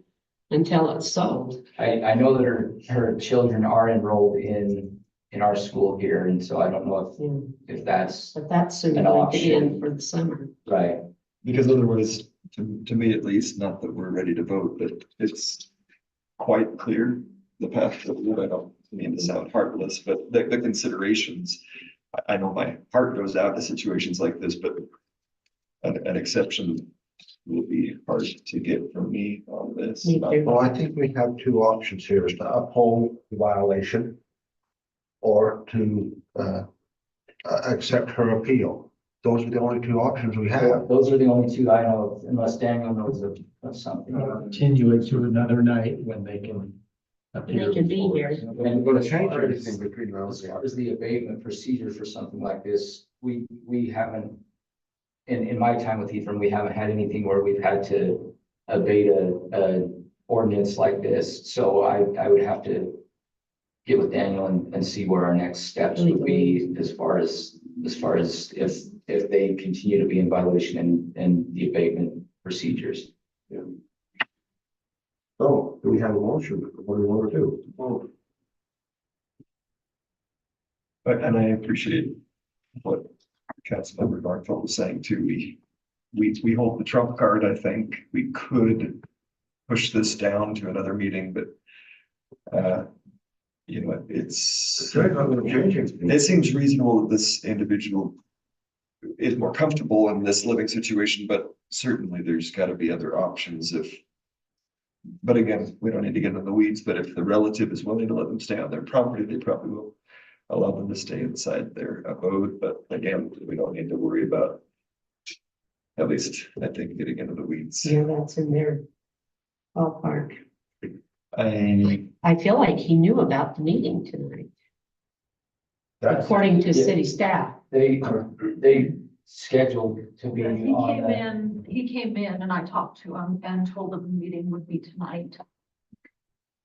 in the notice, it specifically says if they would like to appeal the decision, they would have to schedule a meeting with the city council. And so I provided Candace's contact information, and he did come in and talk to Candace Prior to, last week. and then today again. May I ask the lieutenant a question? Lieutenant, when we went through this is a notice of violation, not a citation, correct? Not a citation. So the next step, and I'm just trying to help the council out, as a notice of violation, this is really just, hey, you've got a problem and you've got some time to remedy it. The next step for the city as far as enforcement is a citation that would take it to the criminal court system. Yes. And they're still within If I there. could just add something really quick. He's like, the notice was delivered on On the 18th. So we're at 13 days of the notice. They still had another week. So they still have a week. So Oh. if you choose to sustain the violation, then we will continue that to the 20th day. And then that's when we move forward with what. Then you Sean is issue a If they citation. have it in the next week, Yeah. if they haven't complied, If it's sustained tonight, if it hasn't changed within a week, then the next step would be a criminal citation in violation of the code. And I'd have to look and see if it would be a class B or C. I know certain codes are. similar to an eviction notice. Yeah, so, and again, I would have to get with Daniel and see what possible things there are as far as abatement. Well, I think we need to make a decision. Well, I think we've got to follow, Huh? yeah, and I think we've got to follow the thing. He's been given a notice. Yep. And he's got another week on that notice to take care of it. I motion. And so I think that we follow the So we have a motion. the original notice. I'll make a motion that we adhere to the original notice deny the appeal. appeal, Right. and it gives them a week on the original notification, and if that doesn't, then the next step will be taken. Okay, we have a motion made by Councilman Anderson, And second by Councilmember Dorfeld. All in favor? yes, Yes. Okay. Motion passes. Thank you. All right, we think we have one more here. Yeah, we have one more. Code violation from Rusty Lee Talbert. Are you here today, Rusty? Yep, he's in. Okay, there you are. Come on up and let's hear what you have to say. Okay, so, the violation, in the paperwork, mentions that back in 2020, I believe it was. Yeah. That we had, been approached about cleaning up the property. That happens to be the same time era when my father passed away. While the dumpster was there, to clean up the property, he actually passed away. And at that time, I was still solidifying a shop that I had started leasing in Chester, Utah. I don't know if you guys have heard of it, DRI Recycling and Salvage. We've been recycling scrap metal across all of Sanpete County. We've been helping to clean up other people's properties, and at the same time, I have been cleaning up the property. Well, at the end of last year, Mr. Nelson, the guy that I was leasing the shop from, passed away. And I was told by his son and daughter-in-law that a judge had court ordered that my lease agreement, which was stipulated until the 4th month of the 31st year at a price of $750 a month, was null and void. I was also told that the judge had ordered that the property had to be sold and that I had to vacate the property. So I started looking for other locations. I only got one of these. This is a location that I found in Mount Pleasant. It was actually advertised on Facebook for rent for storing vehicles, trailers, and whatnot, which was perfect for what I needed. Come to find out, he had already been hit by the city before and told that he could not store anything there. So he falsely advertised that the property was for rent. And in there, it actually states, the officer got the statement from the guy that, yes, we were in an agreement. It was a 5-year lease. And within a couple of months, I was coming to bring him more money and put another trailer on the property because nothing was supposed to come to my house. I understand that it is a violation to have all the stuff at my house. So I go out there to pay him money and drop off a trailer, and he tells me, "Oh, you can't put that here. I'm in violation, but you can pay me." And I'm like, "Excuse me?" Well, come to find out, my lease agreement with Dave Nelson was not court ordered null and void. Also, it was not court ordered that they sell the property, nor was it court ordered that I vacate the property. Now, is this the property in Ephraim or the property in Mount Pleasant? Chester. In Chester, okay. So I was illegally locked out of the gate. There should be a police report with the Ephraim City Police. I contacted the You wouldn't have, dispatch, and they put me through with an Ephraim City police officer. for Chester? Yeah, I think there was a miscommunication somewhere, but the Ephraim City police officer was able to make contact with Stephanie and inform them that there was possible charges because I had been locked out without a judge's court-ordered eviction. And they had already removed some of my property before I even got there. So I have actually lost a lot of stuff. I'm in communication with attorneys to find out what I can and can't do. And make a long story short, now that it's already long, I have nowhere else to actually place all the stuff that I have been dealing with for the last 4.5 years. I'm actually still in the process of finding other locations. We have a couple of storage units here in town. I have communicated with a storage unit in Moroni. It's called Moroni Storage. for the fifth wheel camp trailer that's currently sitting in our driveway, which we're using as storage.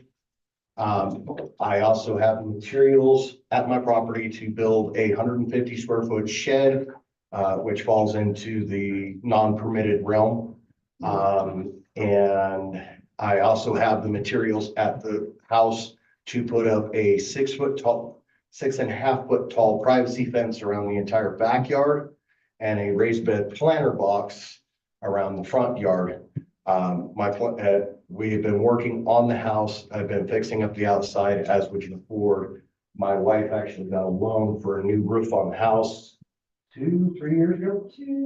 About 2 years ago, and I've been paying, on the new roof. I've also supplied for the front of the house, we're working on, and so before all this happened, we were working on the house and clearing off the property because we, in 2020, after his dad died, we actually moved into the house and started buying the house from his mom, which we are still currently doing as well. And so me and him started cleaning it up and stuff. So this has all just been recent with his stuff, from his shop being on our property and trying to find new locations to store it and get rid of it. Would you please come and state your name for the record? Oh, yes, sorry, my name's Lacey Nelson, I'm Rusty Calvert's wife. And I think he's wanting you on the microphone. On the mic. So that's an important thing.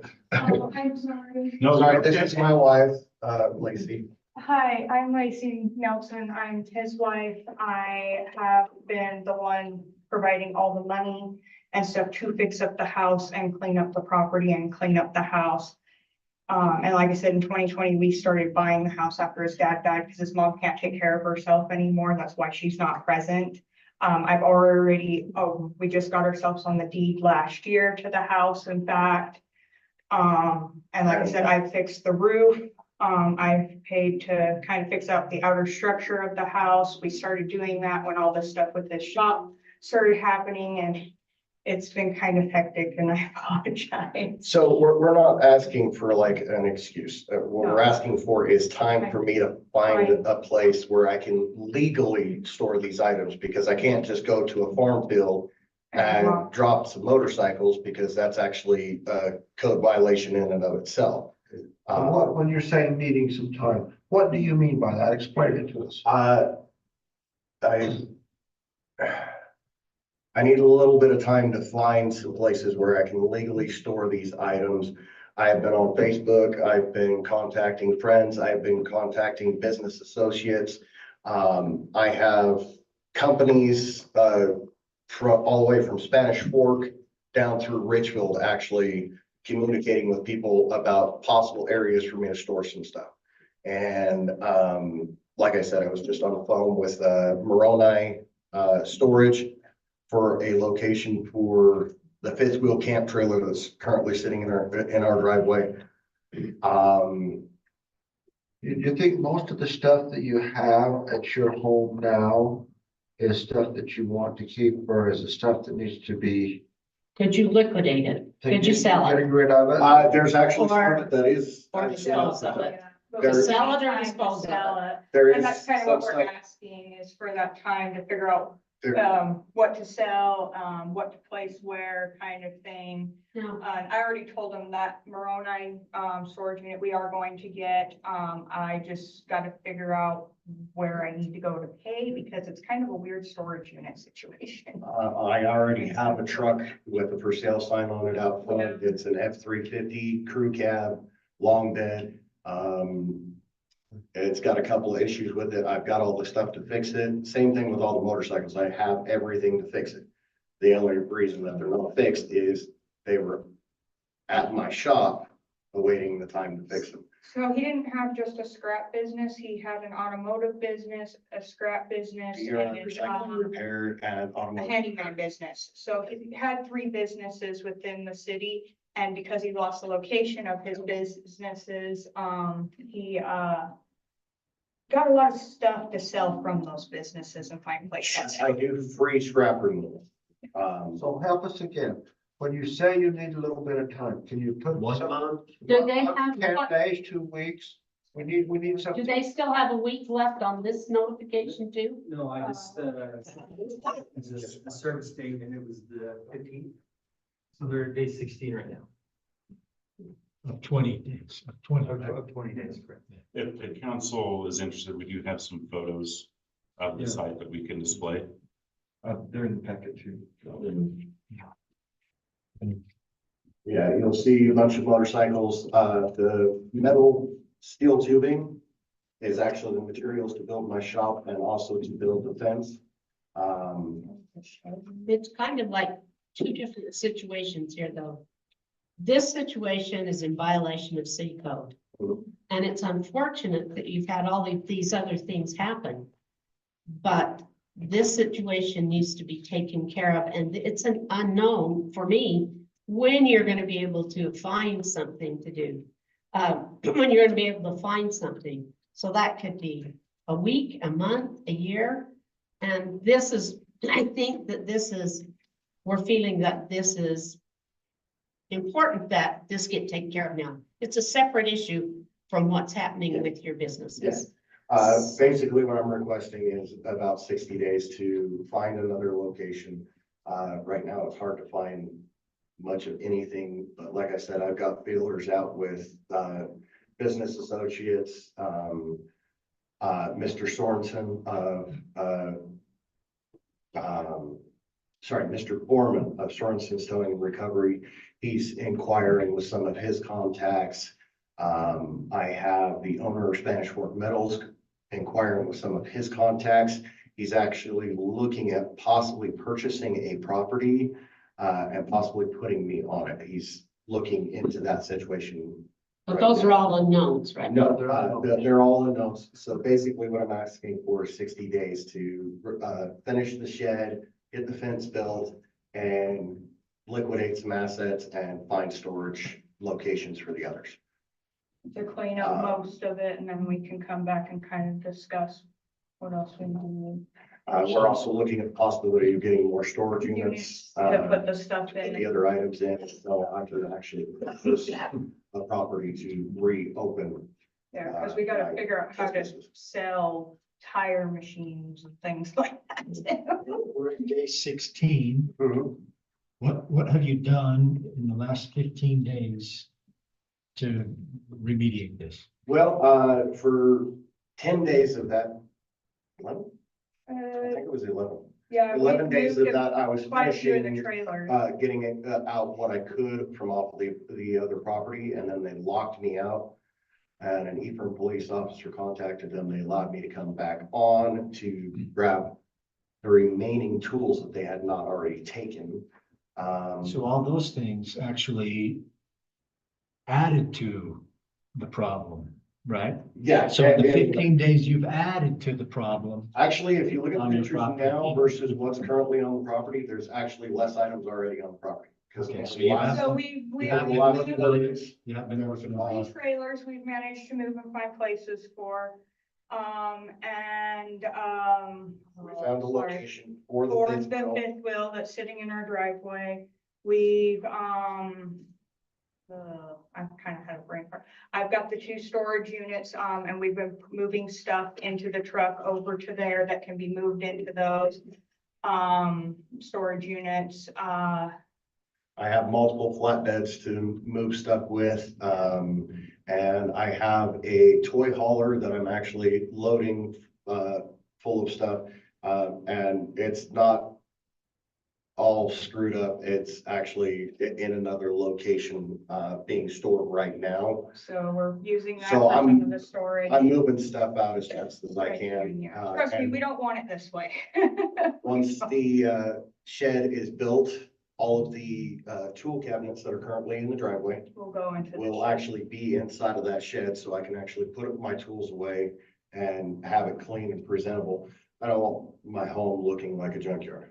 And, Nobody that wants fifth to wheeler come that home we're and be like, oh, moving, great, I gotta do this. a lot of the tools we've been putting in there, temporary until he gets the shed built, so those will remain to be stored at the storage unit location. It's an outside storage unit. I'd like some more specific goals from my point of view. Like the stuff on the street needs to be gone in 2 weeks. that's a for instance. I think we need to have something very definitive and, possibly have you and your wife sit down and, write out what you're gonna do and bring it to us With a deadline. as a deadline. Yeah, and have something specific, exactly what you're gonna do and when. Because, I personally Because- feel like the code violation should still stand, Yeah. but we need to try and give them something to go with. It's hard for neighbors too, when there's a lot going on, it's hard for neighbors that live close by sometimes. Additionally, today when I got back to work, there was another, complaint that was received. It has been attached to the report now. It wasn't included with the packet because, it just got uploaded today. Denise Duncan, turned in a complaint on the property, the condition of the property as well today. So that is currently on the report, but it wasn't included with the information in the packet. And I could email it to Sean and he could put it on if that is acceptable. I don't think it's necessary for today, the knowledge that we have a second complaint.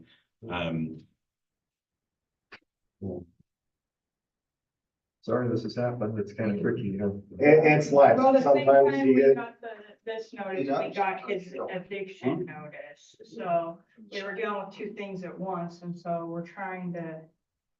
technically now I'm dealing with The multiple one, yeah. situations because. If the council is willing to do a plan of attack and allow our friends here to give us a plan and bring it back to a future council meeting, staff is definitely okay to work with them and provide that. So that'd be 2 weeks, like you Well, I'd suggested. like to see some action, right? So in these next 2 weeks. I'd like to, we have another meeting in 2 weeks.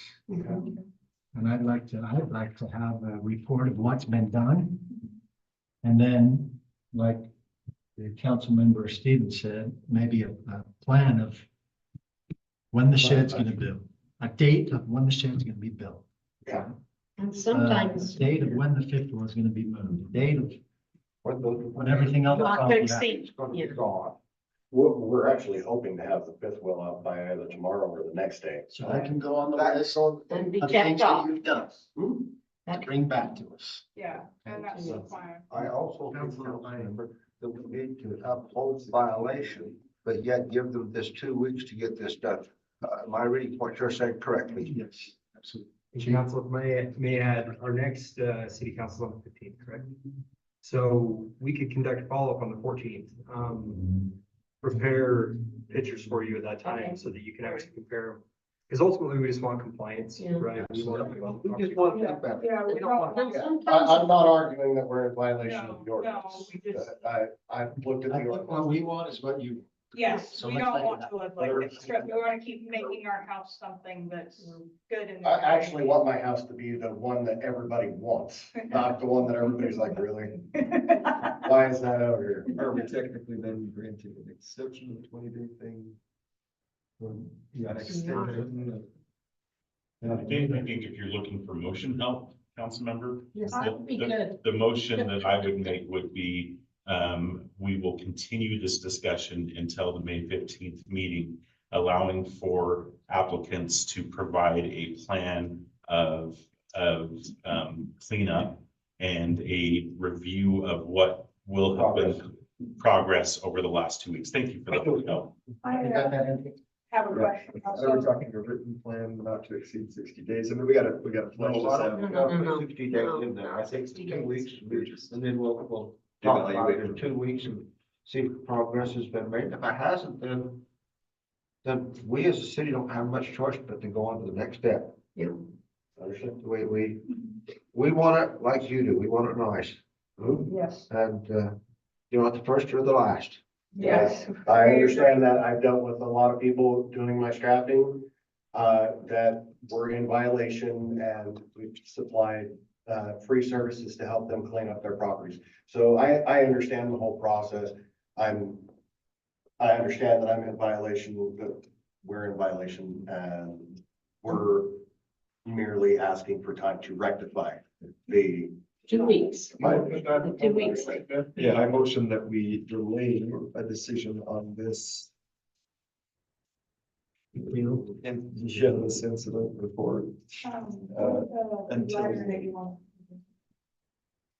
And we'd like to see progress. Yeah, until the May 15th meeting, and we'd like to see progress that has been made between now and then, and a plan for whatever else you need to do. Can I ask that the council amend that motion to ask that the applicants provide that plan to Canvas by the Friday before the meeting on the 15th, so that we can include it in packet discussion. And we might also need to include Chief Siemens thing that they'll do a follow-up thing on the 14th. And this is a written plan for submit, right? Yeah. To the recorder, Candace Mosley, on the 10th. You're up in the office, saw you earlier. Okay. That's all I. Here, we'll try that one more time. I would like to make a motion that we delay a decision on this until the May 15th meeting. We need you to submit a report in writing to Candace Maudsley, our city recorder, by May 10th on what you plan to do, what you have done. We'll evaluate what you have done 2 weeks from now. And what they've done between now and then. Okay, we have a motion by Councilor Field, so we have a second. Oh, Candace could get all that. Did you get it all, Candace? That's good. Yeah. She's talking back. Needs to happen. I think it's gotta be before, we're not saying a 60-day. Candace, will you want to read that back to us so we'll make sure it's. I'm still working on it. I don't know if you saw that. She's trying to,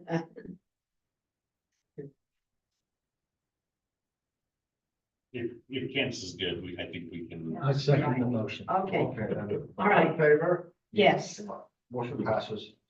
See Okay, you in next 2 item weeks. on the agenda. Thank you for coming. Thanks, Dennis was. Sorry. He was the Yeah, he was.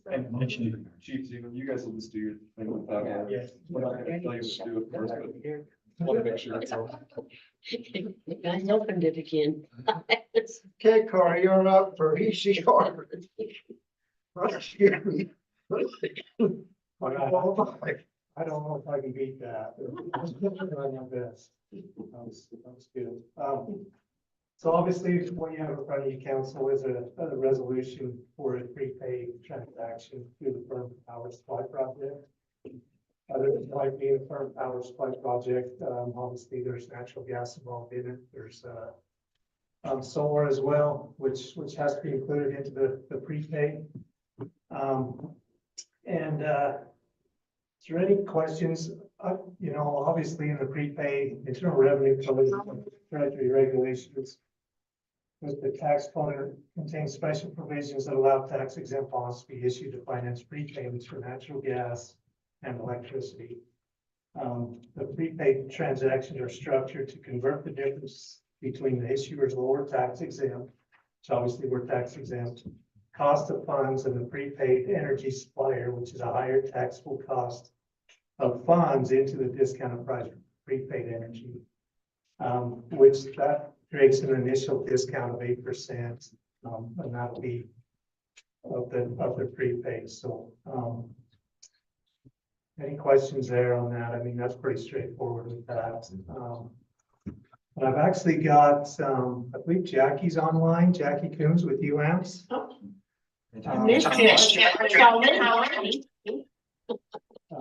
Jackie's on. And I believe Emily Wagner is as well. She's the legal counsel for UAMPS. Yes, I'm on. Great, all right. Maybe I'll turn the time over to you, Emily, if you're okay with that. Thanks for joining. I know you had some issues before the meeting, so hope everything's okay. Yes, everything's just fine. My husband was in a fender bender with my daughter, so I'm not at my desk, but I am safely pulled over and I'm happy to talk about prepay with you all tonight. It is not as interesting as your earlier presentations, but it's a great opportunity, I think, for you all to get a discount on your electricity. Essentially, what we do is we assign solar power purchase agreements into this prepay. The Southeast Energy Authority issues bonds that are a prepayment of that electricity, and then we repurchase the energy at the discounted rate. And the only real drawback that I don't think is a drawback for you all is that the electricity that you purchase from this solar project has to be used for a qualified use. And that just means that it has to be used to serve your municipal load.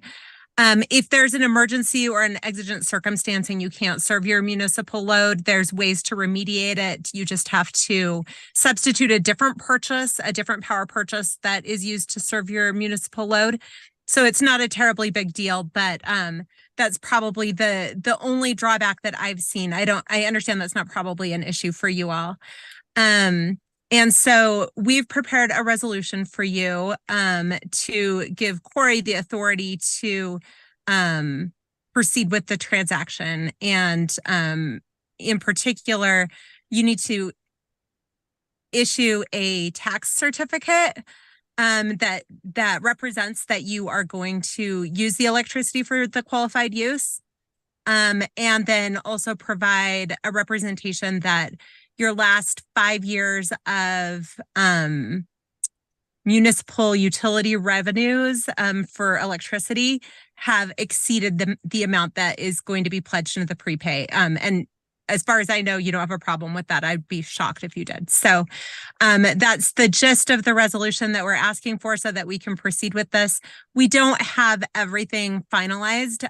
There's still some terms that we're working out, but the material terms have been worked out, and then we can update you once we actually proceed with the transaction. The timing of the transaction depends on the market.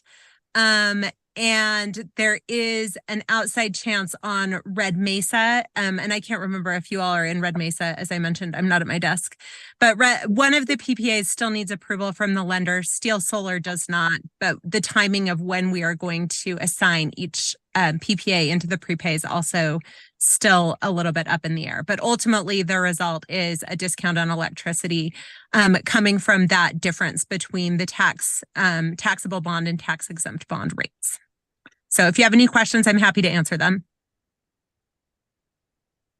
Just save us lots of money. It will.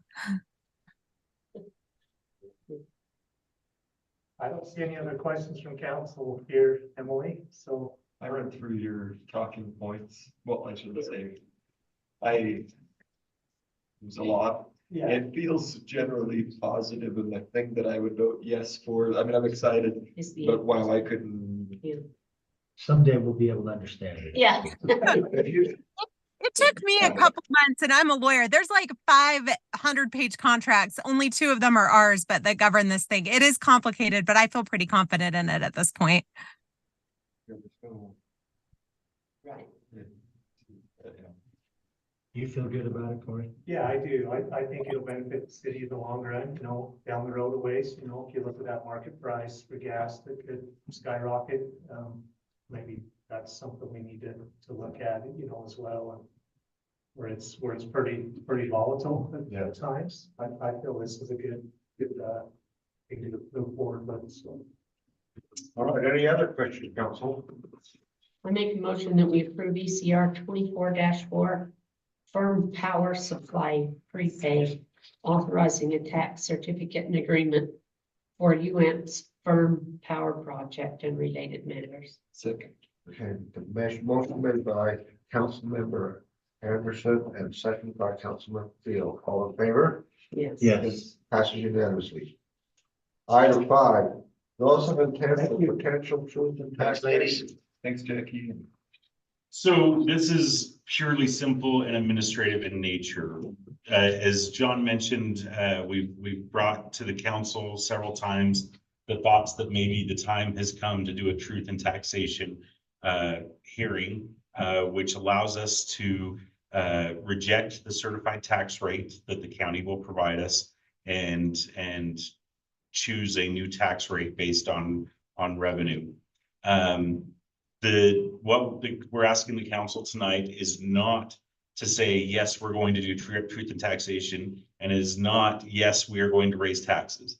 This is an administrative thing to say, the state requires us that if we are considering doing truth and taxation, we have to provide notice to the state of Utah and to Sanpete County officials by a certain date.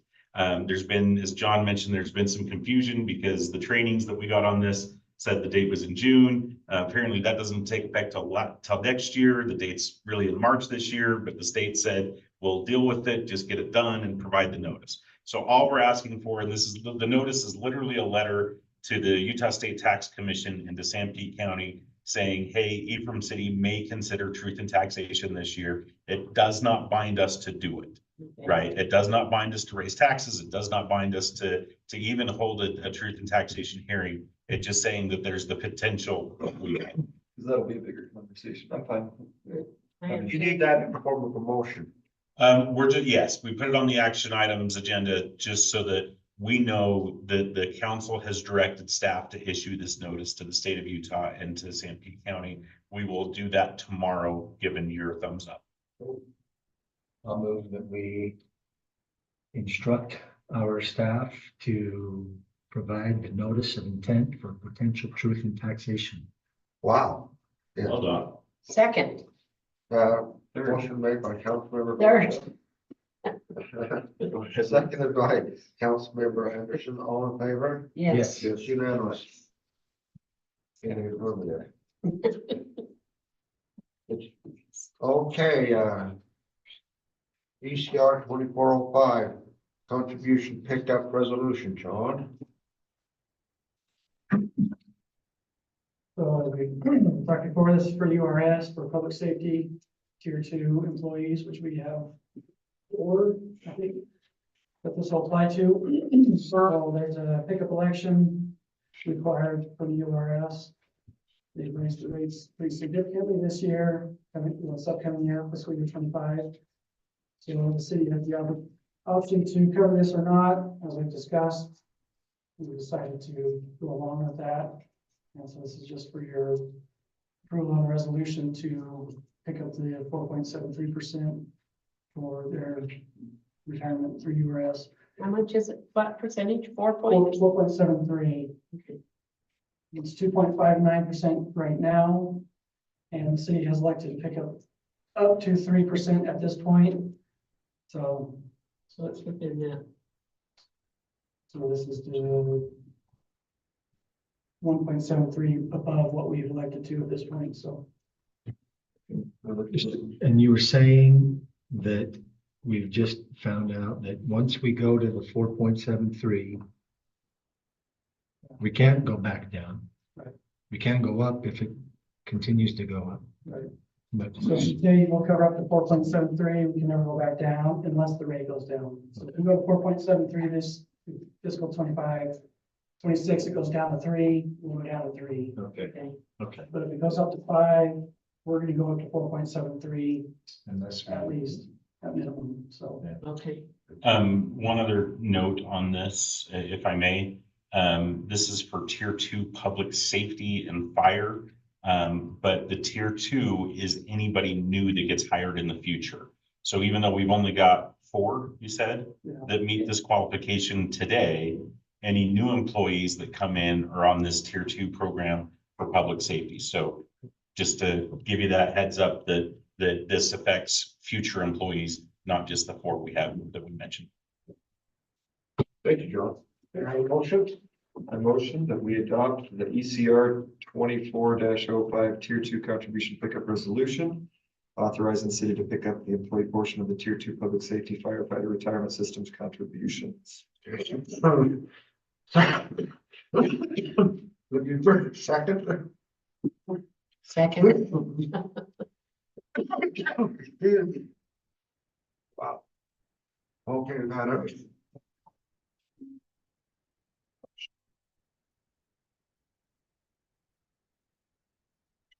Hold on, Jeff, look at this, yeah.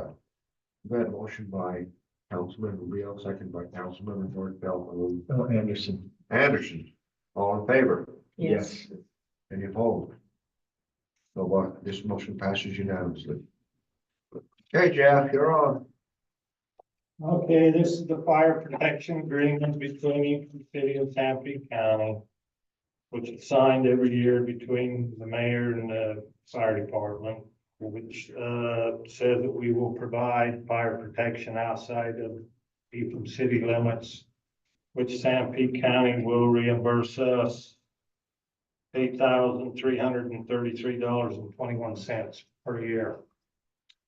Also, along with that is an extrication agreement to cover extrication of vehicles in the SEC area that we cover from 5 Mile Junction to just past the airport over the top of the East Mountain to the top of the West Mountain, which is approximately 200 square miles of coverage. Oh, Not much. and that is under the fire protection agreement too. We're not talking about two different agreements here. Well, It's all under this one. it's all under the same, it's just two different ones for, not every city provides extrication agreements, so. They all came as one it came as one package from the county and both were included in one. So Any questions?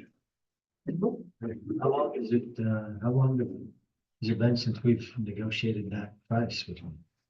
I found on this, I called on this today to find out where they come up with this dollar amount. Yeah.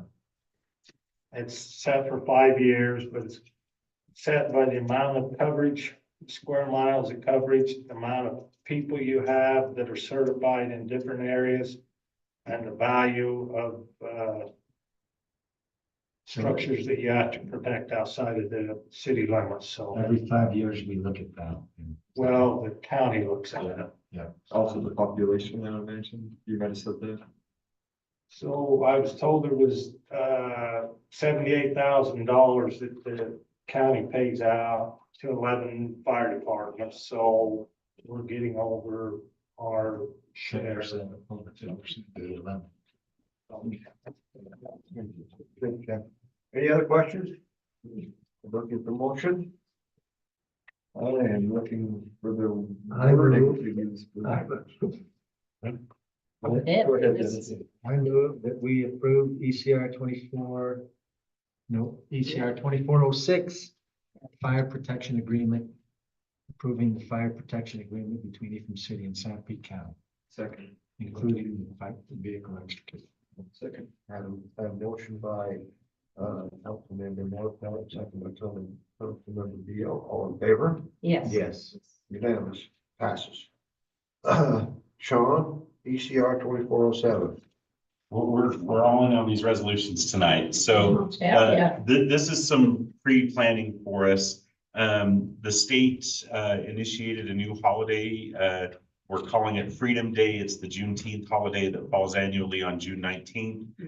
This year that falls on a Wednesday, and it's a city council Wednesday, and the last day that we have a regular meeting that we can pass our budget. So rather than have city offices closed on that Wednesday and allow our employees and others to maintain our regular schedule, we are following the lead of the state and other entities who are observing this year's Juneteenth. Rather than observing it as a paid day off on Wednesday, we're moving it to the previous Monday, June 17th. That gives the employees a 3-day weekend, and it allows Candace and I and all of our staff to be available and not have to come in on a day off to enjoy council meeting that day. Maybe we could do something special at council meeting that night to celebrate Juneteenth. I don't know what that would look like, but that's the motion is just that we need to move the observance of the holiday for our city staff to Monday prior to. We're looking for a motion. I move that we, with ECR 24-07, Freedom Day observed, we adopt this resolution approving the date that the city offices will observe Freedom Day. So it will be on a Friday instead of a Monday. Wednesday, a Monday instead of a Wednesday. I heard it wrong, sorry. Second. Councilmember Beal has been a motion and it's been seconded by Councilmember Northwell. All in favor? Yes. Yes. Any opposed? The, passes unanimously. Okay, ratification of the April 17th warrant register. Let's go through this line by line. Oh, no. Uh-oh, Anthony's on the, You guys have already approved this one? oh, yeah. Because it was the one when you were down in Oh, gotcha. You're just ratifying it in council meeting. Thank you. So no line by line for you this time. Yeah. But there is still another one. There is another one. Yeah, there's one right after this. Do we need the motion? I move that we ratify the approval of the April 17th, 2024 warrant register. Second. Motion is made by Councilmember Northwell and seconded by Councilmember Anderson. All in favor? Yes. You. Yes. Okay, now, do you want to go line by line on the 29th? Yeah, let's go for it. Sorry, do you have to say that carried? So, April 29th. Warrant. I did have one question on this one, John. Sorry, but the data center LLC, I know this comes up, Often, and I can't remember what it is either. but it's the $800 of postage. Again, I'm not criticizing it. I just wanted to understand it. I should have asked you earlier, but so it's on page 2, data center LLC, postage for $815. I don't know if it's coded correctly. If I'm I'm a business guy, so I'm thinking is there a way to pare that down, but it's probably just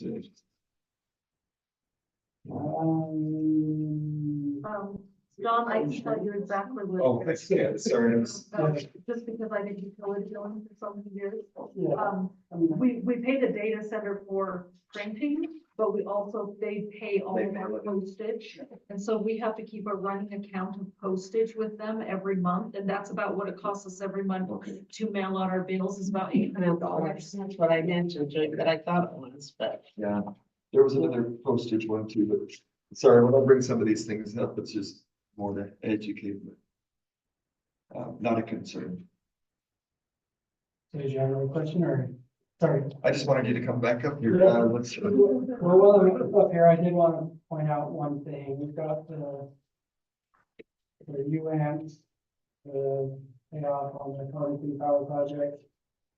You're all aware of it, I'm sure. I just want to make sure that you know that it's in here and we are planning to pay that in full now.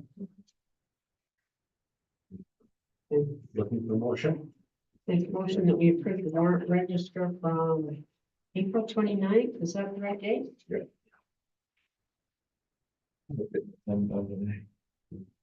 Second. Okay, Councilmember, Harris has made a motion, seconded by Councilmember Beal. All in favor? Yes.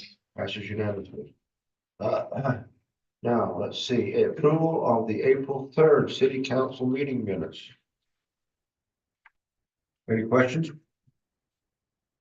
I didn't see anything. That's good, James. Looking for motion?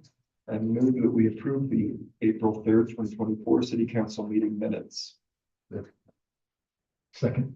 Yeah, Councilmember Beal has made a motion, seconded by Councilmember Northwell. All in favor? Yes. Yes. Unanimous. Passes. Okay, Sean, you're up. I'm gonna Thank you make all. this as quick as I can, Councilmember.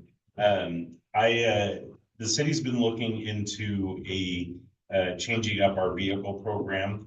Currently, the way we do it is we purchase vehicles at a discounted price through the state or through a state contract through dealers. But we purchase it, we own them, we run them into the ground.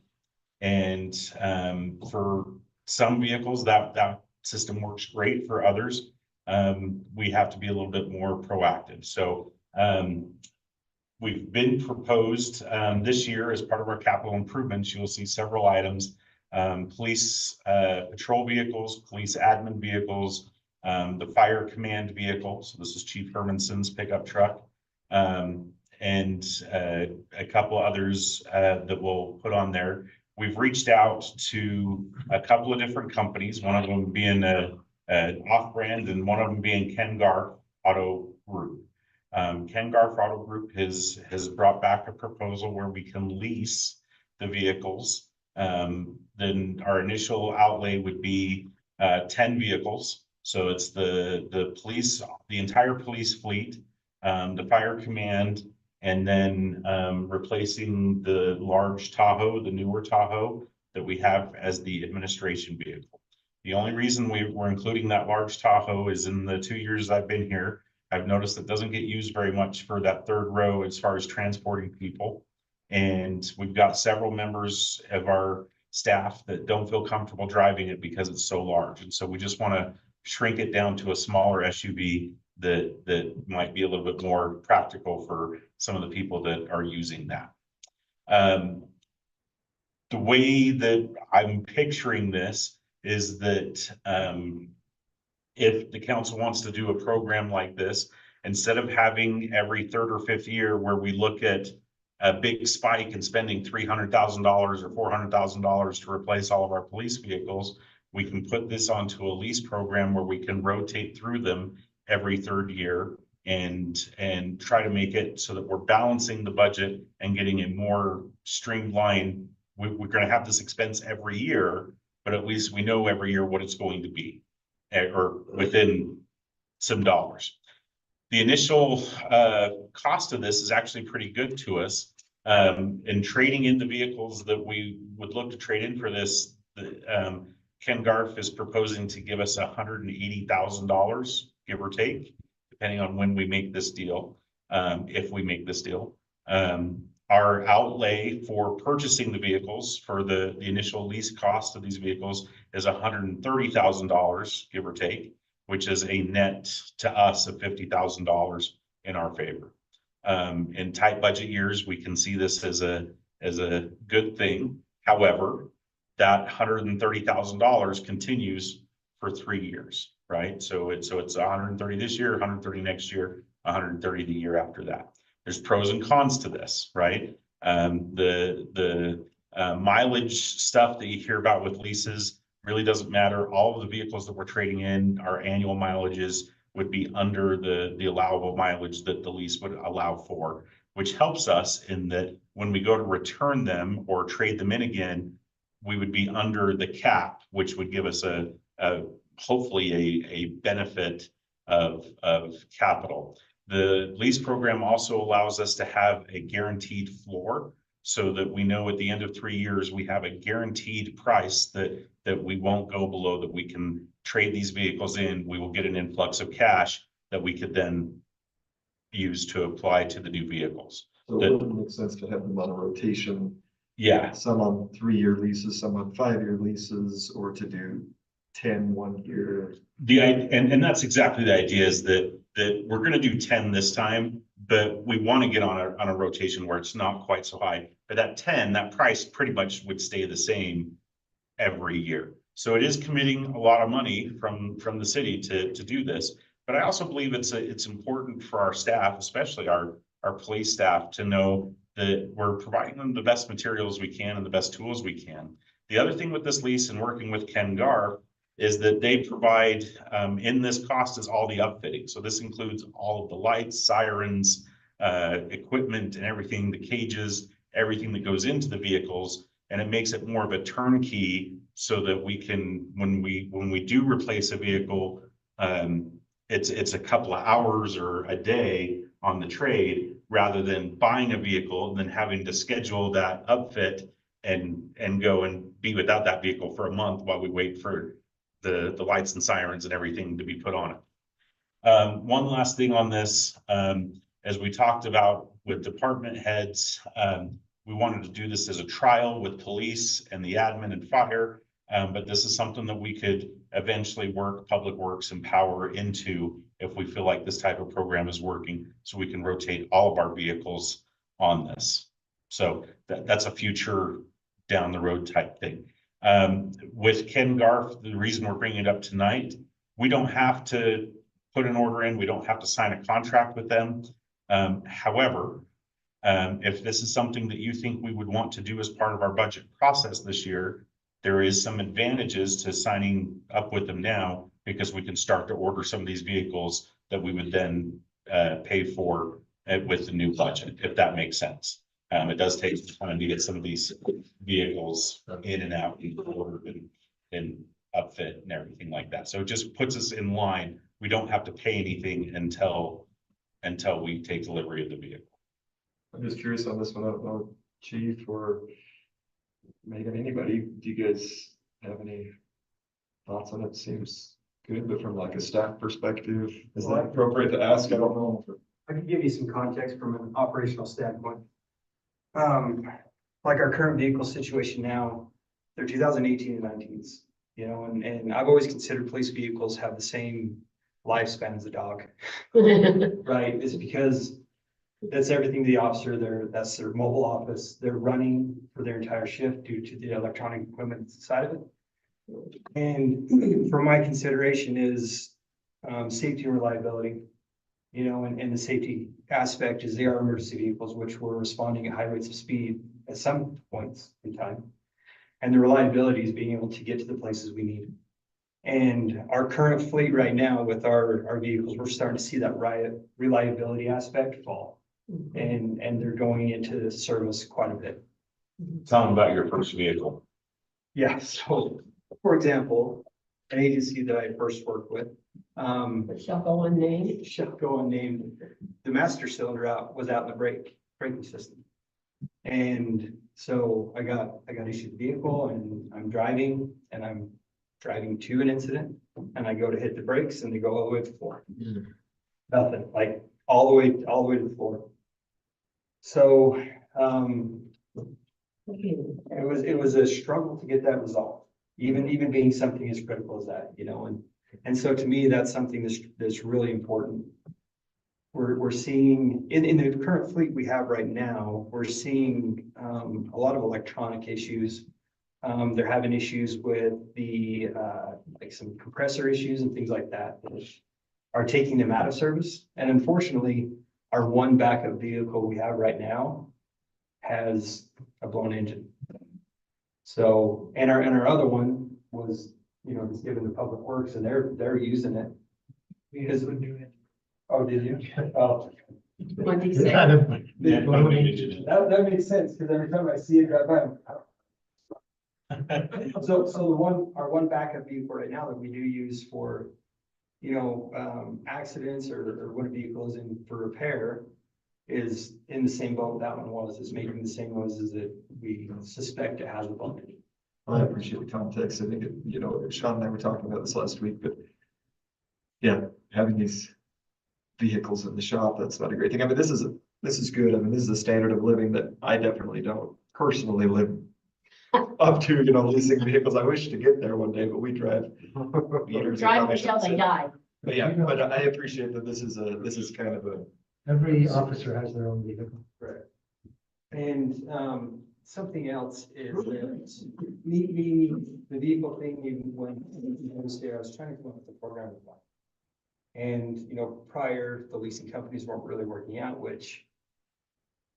We have had bad experiences in the We have past. had bad experiences, but this isn't with a third party like consultant company. So I have higher confidence in that.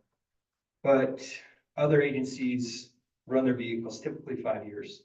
And so with my fleet of 8, that potentially put the city in buying 2 vehicles per year continuously.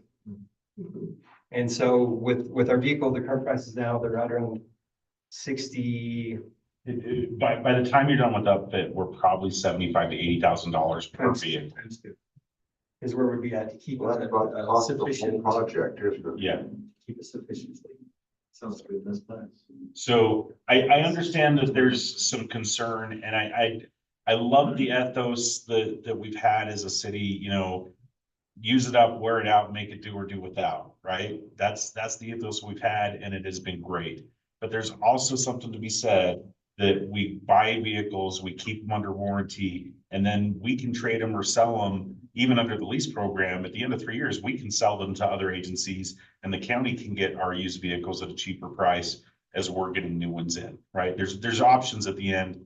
It's not just giving them back, but the idea is to keep a rotation. So we always have vehicles under warranty. They're more reliable And it saves us some costs on tires, it saves us some costs on oil changes, you know, all that stuff that helps keep our fleet reliable for our public safety and the others. And again, the admin vehicle that I've included in this is just because we need something smaller for people to use. Thanks, Colby. That helps a lot of people. Hey, you don't need any kind of a motion on this, do you? Just it's information only. I'm looking for two things. One is this the path that we want to go down as we look at budget for this year? That's number one. Because if it's not the path you want to go down, then John and I and Colby are going to have to look at other options and figure that out. This is kind of the path that we'd like to go down, but that's the one thing. The second thing is, if we do go down this path, would you allow us to make and sign deals with Ken Garf now so we can get the vehicles ordered and get in line for some of these that are coming? Do we have the money to invest now? Again, this first year, the trade-ins that we would offer, because we are trading vehicles in, would net us $180,000. The outlay for the new vehicles would be $130,000. So we're actually making $50,000 worth of. That'd be really good. Yeah. This year. That's this year. We still have to have the 130 each of the next 2 years. Yeah. If we do it like. So what do you We had a think? bad experience on that one lease that one time, didn't we, Kobe? That's true. And that was with a third-party consultant, and we met with their progenitors, is that the way we say it, the reimagined group with that, and didn't feel comfortable with it. Yeah. And with Ken Garf, we feel comfortable. That said, we don't know how this is going to work, but there are cities, just to give you an idea, bigger cities, they have a full-time person that manages their fleet, that takes care of the vehicles, does the oil changes, everything, buys, sells, transfers. Also share vehicles in the police department, I know some of them, Yeah. And Sean, if I just add something, as Yeah. far as which is not what I proposed. the, so the prior lease company was more of a consultant. And so when I went down to the Chiefs conference, I met with Ken Garf at their booth. And just in conversation, that's basically what they're proposing is we just cut out that consultant company. And we manage our own fleet. And so that's what we're taking on. And that's something that we can do. I don't need some company, a middleman calling Ken Garf saying, hey, Ephraim is gonna need, 8 vehicles in 20 whatever. That's something that we can do. We can manage our own fleet. So that was what that previous company was doing for us and why everything Sort of. fell by them. Yes. Yeah, That's what they proposed they were doing. So that's the responsibility that we're taking on, is we'll be the direct contact with Ken Garf. And when our leases are up, they'll get a hold of us or we'll get a hold of them and we'll start planning for the future exchange. So. The other point to that, if I could just add, is that the lease contracts are held with Zions Bank, not with where the previous one were held by the third-party contract. This is, we deal directly with Zions on this one through Ken Garf, but through that. And there was another point I was going to make on it, Colby, and I forget what it was now. When you talked about that, I guess it doesn't matter, it's not important, but I just feel like the goal for me is to stabilize the budgets. We don't have spikes every 3rd or 5th year for vehicles. Fixed versus variable. Let's do a fixed, and it's not essentially a fixed cost, right? Because there is variability in price of vehicles, but it's a more predictable cost every year. What do you think, Commissioner Morfield? Your councilman? I like it. You like it? Margie? I'm okay with it. Yeah. I like Ken Garf. Okay, yes, I'm for it, so there you go. Okay, now or in July? Sean, I was Now, asking John just to. I think, I personally would like to see it now, we go on. But there's no need to hold back. John's gonna give you the real world example of why I I'm was wrong. gonna say, No, do we have the money? so I mean, since it's not a vote, I just thought I'd ask. I don't have updated numbers because there are a few vehicles missing from their calculation. So the couple things that I'm seeing is, are they actually gonna give us the price that they're quoting for purchasing the vehicles back house? So there's that. First year, we get about, according to my calculation, about 44,000. back from purchase or trading in the vehicles the second year, about 146,000 in costs. And then the third year, 146,000 in cost, and then according to their buyback prices, we'd get 340,000 for those. So the end of the third year, we would be ahead 92,000.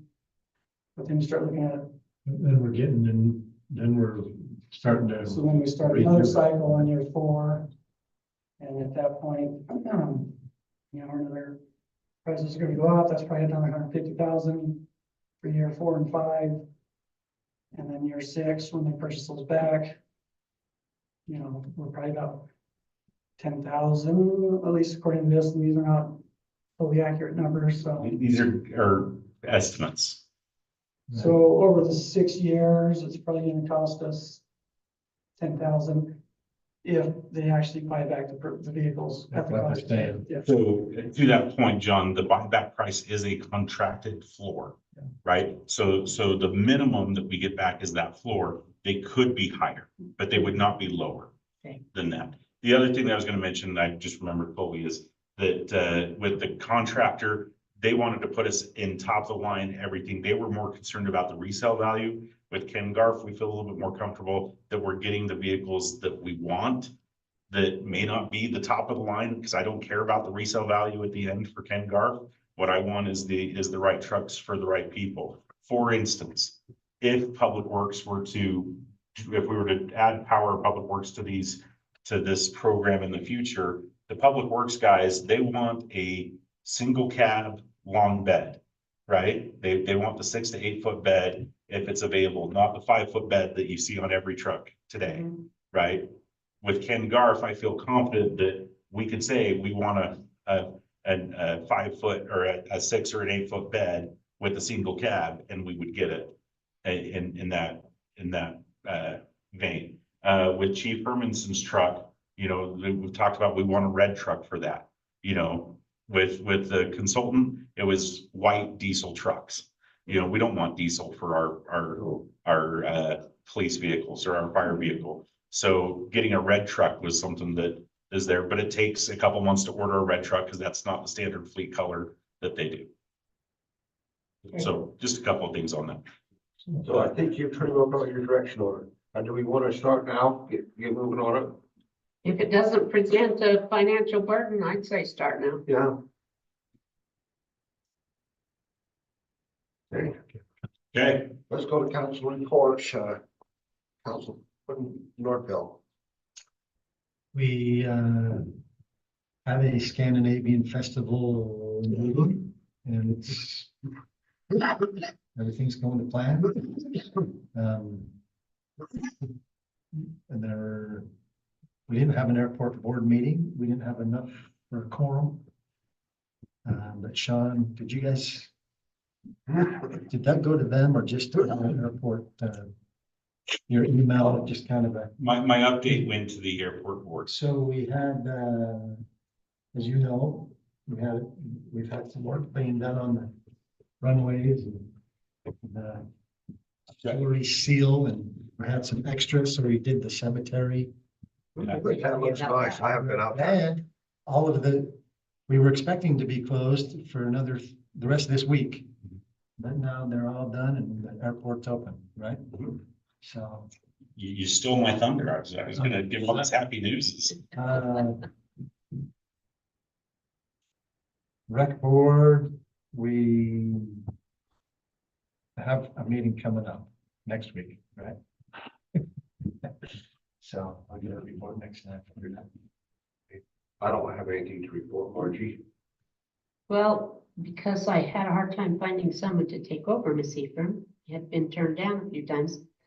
We're holding it in June, the Miss Ephraim, but I think they're going to have all the contestants, ride on something, whether, I don't know how good the float is from last year, and help in a service type way if they need them for the Scandinavian days, but they usually use city council too. So anyway, so they'll do that, and then the actual pageant will be in June, and then they'll be up and ready for their parade meetings after that. So I do need to talk to John I'll have to come into the office one of these, it'll be next week, and talk about what the budget is for that still. We could not get the building at the college, which is mucho expensive. Because doing it in June, we got EFY coming in, so they're going over to the high school. I have a little bit of grief with that because it's Miss Ephraim. But I think it's going to save us some money. I think it's gonna save us some money. Venues that are Right. I thought the only other venue, we don't have another venue in this city. I sure wish we did. Wish we had a nice, place to hold something like that. Community center. Yeah, there you go, there you go. But, it's not big enough for Miss Ephraim, I can tell you that. I mean, you'll get more people to Miss Ephraim than you do to a lot of things, so anyway. But it'll all work out and we'll cheer loudly and be in good shape. And that's all for right now. Just a quick, Youth City Council. The kids are helping with the Scandinavian Fun Run, and they will be in the parade. They helped with the Lions Club Easter Hunt, and the kids love that activity. Julie is getting the applications for next year's council. We're meeting on Monday at 8 p.m. over there in the rec boardroom. Library, things are going great. I met with Michael today. We're just in good shape. He's got a lot of great ideas, and I couldn't get one of the discs for a book on CD I'm listening to. It's stuck in my disc changer in my Corolla. I need a new vehicle. Talk to your wife on that one. He just said, thanks for serving on the board. It's how to win friends and influence people. So I thought that was appropriate that you gave it to me. Yeah, they're practicing what you're trying to listen to. Last week, He is preaching. last week, Jordan fired Dennis from his board. He wanted somebody a little bit more attractive, so I did the interviews for the coordinator, commissioner, the assistant. Yeah, but no, that was great to be part of. Sorry, that was great to be part of those 4 interviews with Candace and Tana and Sean and Jordan. Great program. We had some really talented finalists. He didn't say anything about Councilman Northland. That's all I've got. Very Sean. You got Margie, and you're doing council reports still, right? We're done. Oh, you're done? We're not assisting out. Where are my mental? Sean, Lloyd does not feel that good. He needs to go to We bed. left. Okay. Take some. Okay. Get it done. He drives. We'll get it done for you. Just to follow up on the airport, the contract did finish 3 days early. They've got temporary paint and did the slurry seal and everything. Not only did they do inside the fence of the airport, but with the extra they did from the gate at the airport, the vehicle gate at the airport, down the airport road to where the county road is. Oh. On that, plus the cemetery. And it was just because they had the extra product that they can't use, they can't take it back. And so he's like, what can we do for you guys? And it was just, that's a huge blessing for us and on that. So we talked about public works. Our RFP for the public works building is due on Friday. We've had a lot of good response from that. And we expect some really good proposals, and we'll bring back some stuff on that. Question. Yes, sir. On that RFP, are they gonna do a layout to the ground? Are they gonna do some minor architectural work? Yes. So the RFP includes all site analysis, site design, environmental, surveying, needs analysis for the needs for what do we need now? What can we do in the future? What does the building need to be? That's what the focus of the RFP is, but it also allows for construction so that the same firm can take us from beginning to end if need be and walk us through the entire project. We'll wait and see how those shake out. But in talking with the different groups, Brian will nod his head. I think we had 12 people, 12 firms at our site visit.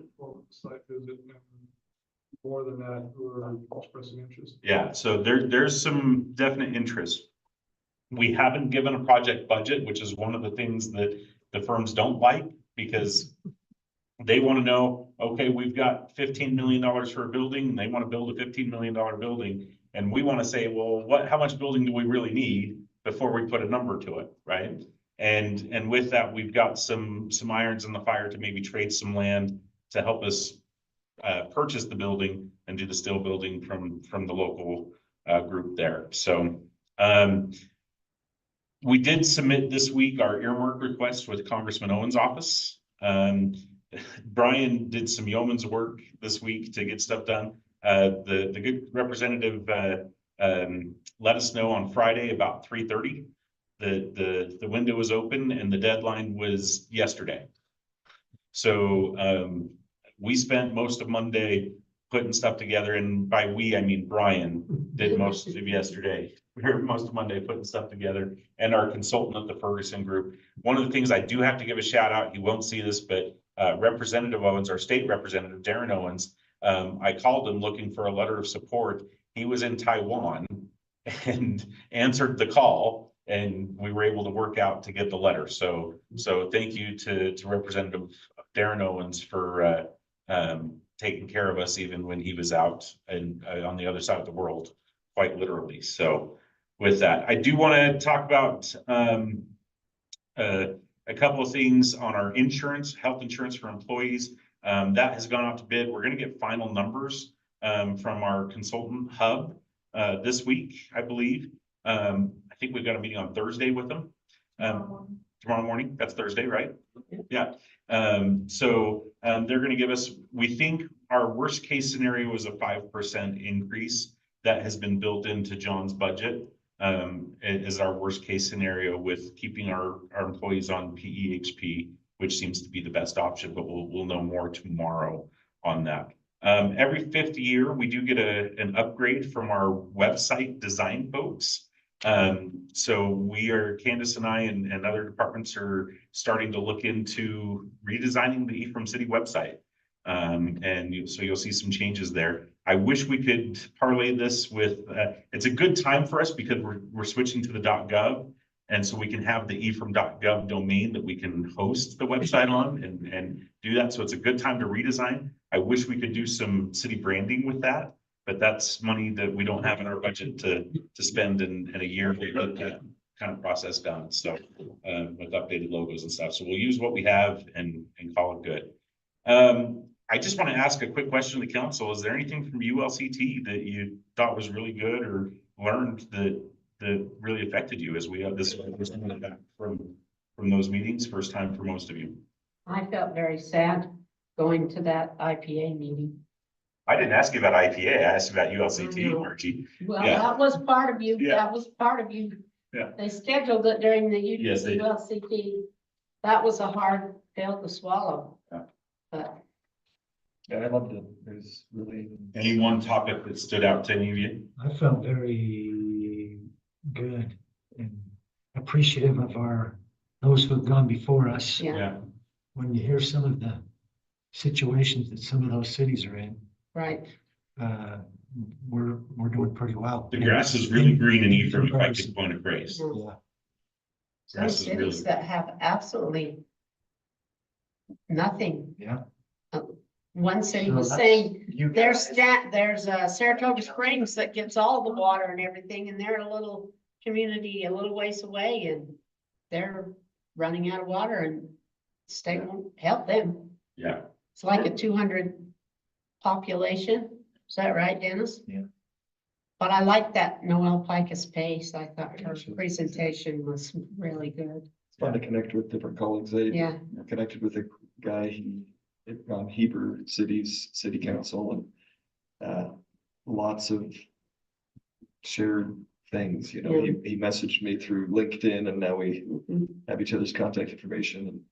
And in particular with the temple and some of the hurdles they've had to go through, it's very interesting. And with the growth in that town that they've seen in recent years, even the guy from Saratoga Springs was interesting, the Vernal people, There's lots to learn, and as a great group to go. Vernal's revitalization, what was that called? I can't remember, but that was a really interesting.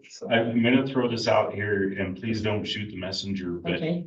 sending all 5 of you or 6 of you to the same conference did kind of top out our budget. So in next year, we'll probably limit you to one And you can choose whether you go to the spring or the fall. We Well, and also it can- should be and some of the new folks. I've been quite a few times, so. we were putting in the budget so everybody can go to one and the mayor can go to both. But we probably won't have everybody. If you all want to go to the same one, that's great, but we probably won't have everybody at a conference like that. Speaking of conferences, Brian and I will be attending the American Planning Association Spring Conference in Cedar City next week. Keeping up on our certifications and such there. Finally, you guys didn't know it, but tonight is a monumental night for Ephraim City. Uh-oh. You guys are all YouTube stars. We have been broadcasting our city council meeting via YouTube tonight as a trial to see how it would work. I've been following along. I'm pretty sure that's how the mayor's been watching, is via YouTube. What this does for us is it puts us at live streams on YouTube, and it creates a recording that anybody can go back and watch. We have actually created an Ephraim City YouTube page so that we could do this, and we will do it initially for city council, maybe for planning and zoning, but eventually, in the name of transparency, I would love to be able to put all of our boards and live stream our stuff with everybody, just Well, because. I'm pretty sure we're not gonna be influencers on YouTube. There won't be that many viewers, I'm guessing. Maybe if we can get enough subscribers to our I guess we could channel. add some musical numbers. or If we can something. get enough subscribers to the channel, Margie, maybe we can get some extra income to help with our budget, There you go. income for You have to future. put Jordan in charge of the YouTube channel. We could do that. Okay. No, but this, I think it's been a successful test. And again, it's a repository. Open on YouTube. Yeah. But the nice thing is folks like Suzanne that often ask for recording or video meetings, Yeah. we can just give them the link and we can do that. We can give people that just want to watch the link on the agenda. We don't have to put our Zoom link on the agenda, and we can invite people to Zoom like Jill tonight. We can give her the link, but anybody from the general public can just watch us on YouTube. They can subscribe, hit that subscribe and like button so that we can get it really helps our channel. That's what I'm supposed to say, right, Jordan? Yeah. Yeah. So anyway, that's my report. Is that it? That's it. I'm done. 12 items tonight. I had one more, not to keep us longer, but when, is that okay? Lloyd? Yeah, just go ahead and speak up. I want to go home. Don't play. This isn't a closed session. I've called for a closed session, but we'll come back to the granary, to this discussion. That's part of our budget. Because I have a lot of thoughts right now that I guess I'll just hang on to, but and I know why we talked through it tonight, but part of me is like, Yeah. can we just Yeah. talk for a minute? But Yeah. I don't know, because we won't come back to it till July 6th. June. End of May, our second meeting in May. You've got the first meeting in June that we can talk about it. Part of getting the YouTube stuff up is so I can watch this while I'm on vacation, on the first meeting in June. While I'm floating through this Sea of Alaska, or whatever that's called, the Pacific Ocean up there. That's a brag, full out, not even a brag. Weird flex, but okay.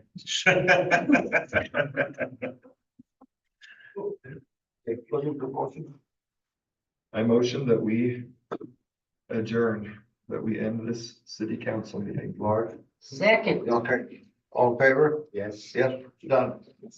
It's